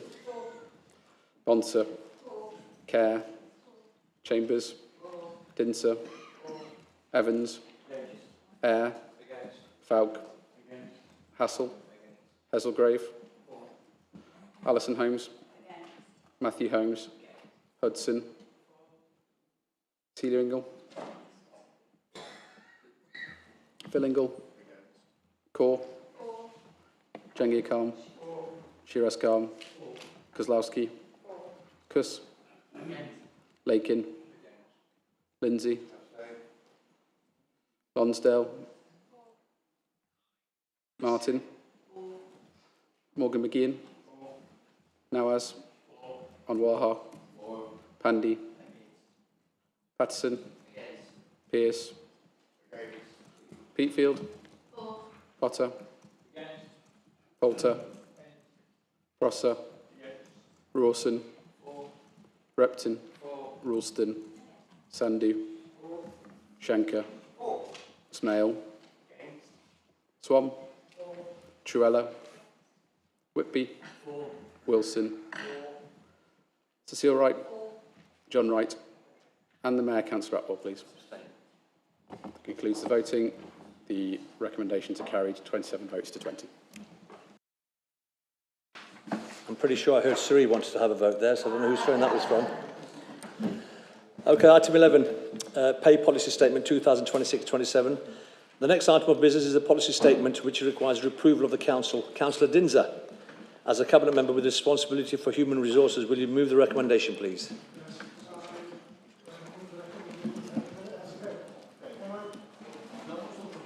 Can I move the recommendations as read? Absolutely. Thank you. Do you have a seconder? Yep. Councillor Repton. Okay. Any further speakers on this? Can we move to the vote then, please? Show of hands. All those in favour? Yeah. All those against? Carried. Carried, thank you.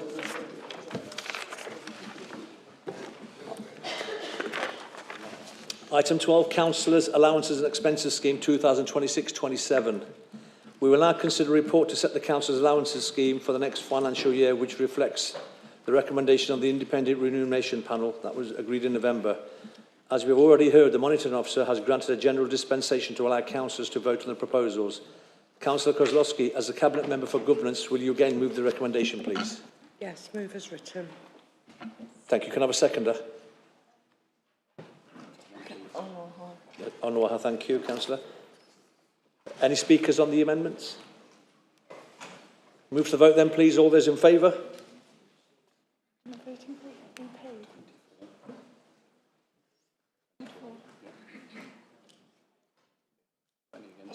Any against? That's carried, thank you. Item 13, constitutional appointments. We now move to the final reporting agenda, which deals with the constitutional implications of Councillor Morgan McGeehan's recent resignation from the Conservative Group and alterations to the annual appointments made for the East Midlands Combined County Authority. Councillor Kozlowski, will you move the recommendation, please? Yes, move as written. Thank you. Do you have a seconder? Peatfield, thank you. All those in favour? 25. 25. All those against? That's carried. Thank you. Item 14, notice of motion. We will now consider a notice of motion received ahead of this evening's meeting in relation to tackling anti-semitism in Derby. I think it's Councillor Wright. Am I correct in saying you're the mover for the motion? Okay, over to you. Do you also have a seconder? Councillor Potter, thank you. Thank you, Mr Mayor. Councillors, I move this motion tonight to seek your urgent support for a fundamental duty of this council. That's to protect our residents. Specifically, we must act to protect our Jewish community from the rising tide of anti-Semitism. The shadow of this prejudice is growing longer and darker. We've all seen the shameful and tragic incidents at Heaton Park, the horrors at Bondi Beach, and most chillingly, the events of February the 13th, where two men were convicted for plotting an Islamic States-inspired terrorist attack in Manchester. A plot aimed to murder hundreds of innocent Jewish people. This is not a distant threat. The Community Safety Trust recorded 3,528 anti-Semitic incidents in the UK in 2024, the second highest total on record. The impact here in Derbyshire is devastating. In a survey conducted by the Derbyshire Jewish community last year, a staggering 93% did not feel completely safe. One Derby resident put it simply and heartbreakingly, "I don't talk about being Jewish at all. I'm worried about people's reactions." This fear isn't confined to our streets, it's entered our classrooms. So, what are we doing about it? We recently launched No Place for Hate in Derby. We must be honest, it does not adequately recognise the specific growing threat of anti-Semitism. We have the Derby Sacra, an influential body for religious education, yet it currently lacks a representative from the Jewish community. While I commend the Derbyshire Police and the Crime Commissioner for their increased vigilance, the reality is that Derby lacks a coherent, proactive strategy. A definition of anti-Semitism on a piece of paper is no longer enough. The resolutions before you today propose an urgent, measured and cross-party approach. They're designed to redefine our response and ensure that no place for hate is a reality, not just a slogan for our Jewish residents. I commend this motion to the Chamber. Thank you, Councillor Wright. Councillor Potter, do you wish to speak now or do you reserve your right? Okay, are there any more speakers? Councillor Chambers. Thank you, Mr Mayor. Before anything else, I want to say clearly and without qualification, anti-Semitism is real, it is serious, and it has no place in Derby. We stand in solidarity with Derby's Jewish community and with Jewish communities everywhere who are experiencing fear, hostility or intimidation. We acknowledge the tragic loss of innocent lives during the horrific attacks and deep pain within Jewish communities. Anti-Semitism isn't just a concept, it has a real-world impact on people's safety, their sense of belonging and their confidence in the city. Each incident has a profound impact. Derby has always been strongest when we respond to hatred, not with division, but with unity and leadership. The Council adopted the No Place for Hate motion, a citywide pledge that abuse, harassment and hate speech have no place here. That commitment applies fully and unequivocally to anti-Semitism. Representatives of the Derbyshire Jewish community have engaged in that work, including signing up to No Place for Hate, and we value that partnership. We believe the most effective way to tackle anti-Semitism is within that whole city approach, ensuring it is explicitly addressed, understood and challenged as part of our collective commitment to dignity, fairness and respect. We therefore support the intent behind this motion to stand with Derby's Jewish community and to tackle anti-Semitism robustly. And we commit to continuing that work through No Place for Hate, through partnership and through dialogue in a way that strengthens cohesion rather than fragments it. Thank you, Mr Mayor. Thank you, Councillor Chambers. Councillor Kerr. Thank you. Hate is never good, and hate that intimidates is really, really bad. Because it doesn't impact just on the individual, it impacts on people around them as well. Because if you know somebody is fearful, then you feel that reflected back to you. It's something that impacts on all of us. I'm not Jewish, so I can't feel the discomfort that's in the way that somebody who is a Jew. I am a woman. I am not black. I'm of an age. I'm not disabled. One relates to who one is and one tends to see things from that perspective. It's very difficult to put oneself in somebody else's shoes. And therefore, I think we need to take seriously the fear and concern that is being expressed by the Jewish community in Derbyshire, despite it being, in Derby City, something like 0.1% of our population. We don't have a synagogue here for people to concentrate their anger on, and therefore maybe that means it's dissipated more widely across the whole of the community. People who are Jewish don't usually stand out from the rest of us. But that doesn't mean that they don't feel that they stand out. And that fear, I think, is something that we need to be aware of. In the document that we were addressed to in the motion after the Heaton Park attack towards a comprehensive government strategy on anti-Semitism, I would just like to read out one sentence, because I think that is the sentence that we, as politicians in Derby, need to be particularly mindful of. The advice is that local politicians should reject divisive gesture and focus on dialogue and bridge building within communities. We have many communities in Derby, and it's not only the Jewish community that can feel fear. We need to build those bridges, and knowing the size and the issues in this part of our community is one way to be able to start building the foundations of more bridges. I support this.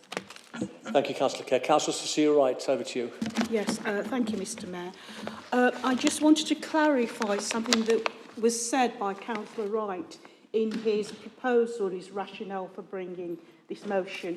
He referred to representation on the Standing Advisory Council on Religious Education, that currently there is a Jewish representation lacking. As I pointed out at the last council meeting, and it's there in the minutes, 80.25, I got up and said that we lacked the representation, but I want it to be put on record that I, as the chair, because I'm the chair of that particular committee, I proactively went out to seek a Jewish representative, and we have tried earnestly to get Jewish representation. So I think it's important that that is on the record, because I do not want a misunderstanding that we have been complacent. We haven't been. It's just that we have not had a representative forthcoming, although we have approached several Jewish organisations. Thank you. Thank you, Councillor Sirott. Thank you for the clarification. Are there any more speakers on this motion? Councillor Potter. Thank you, Mr. Mayor. Very quickly, I just want to pay tribute in this speech to the UK police forces and all the other forces that act with tremendous bravery in thwarting many terrorist operations that we don't hear about. We only seem to hear about them when they actually go to court and people receive life sentences.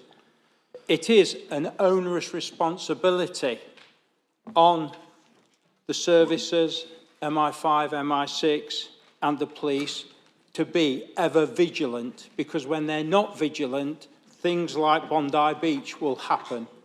So I think supporting this motion will not only give the police and all the other services involved the thought that we are interested and we want to do something and support what they do, but will also give us in this chamber a sense of what they are achieving. Thank you, Mr. Mayor. Thank you, Councillor Potter. Okay, can we move to the vote then, please? All those in favour of the motion? All those against? That's carried. Thank you.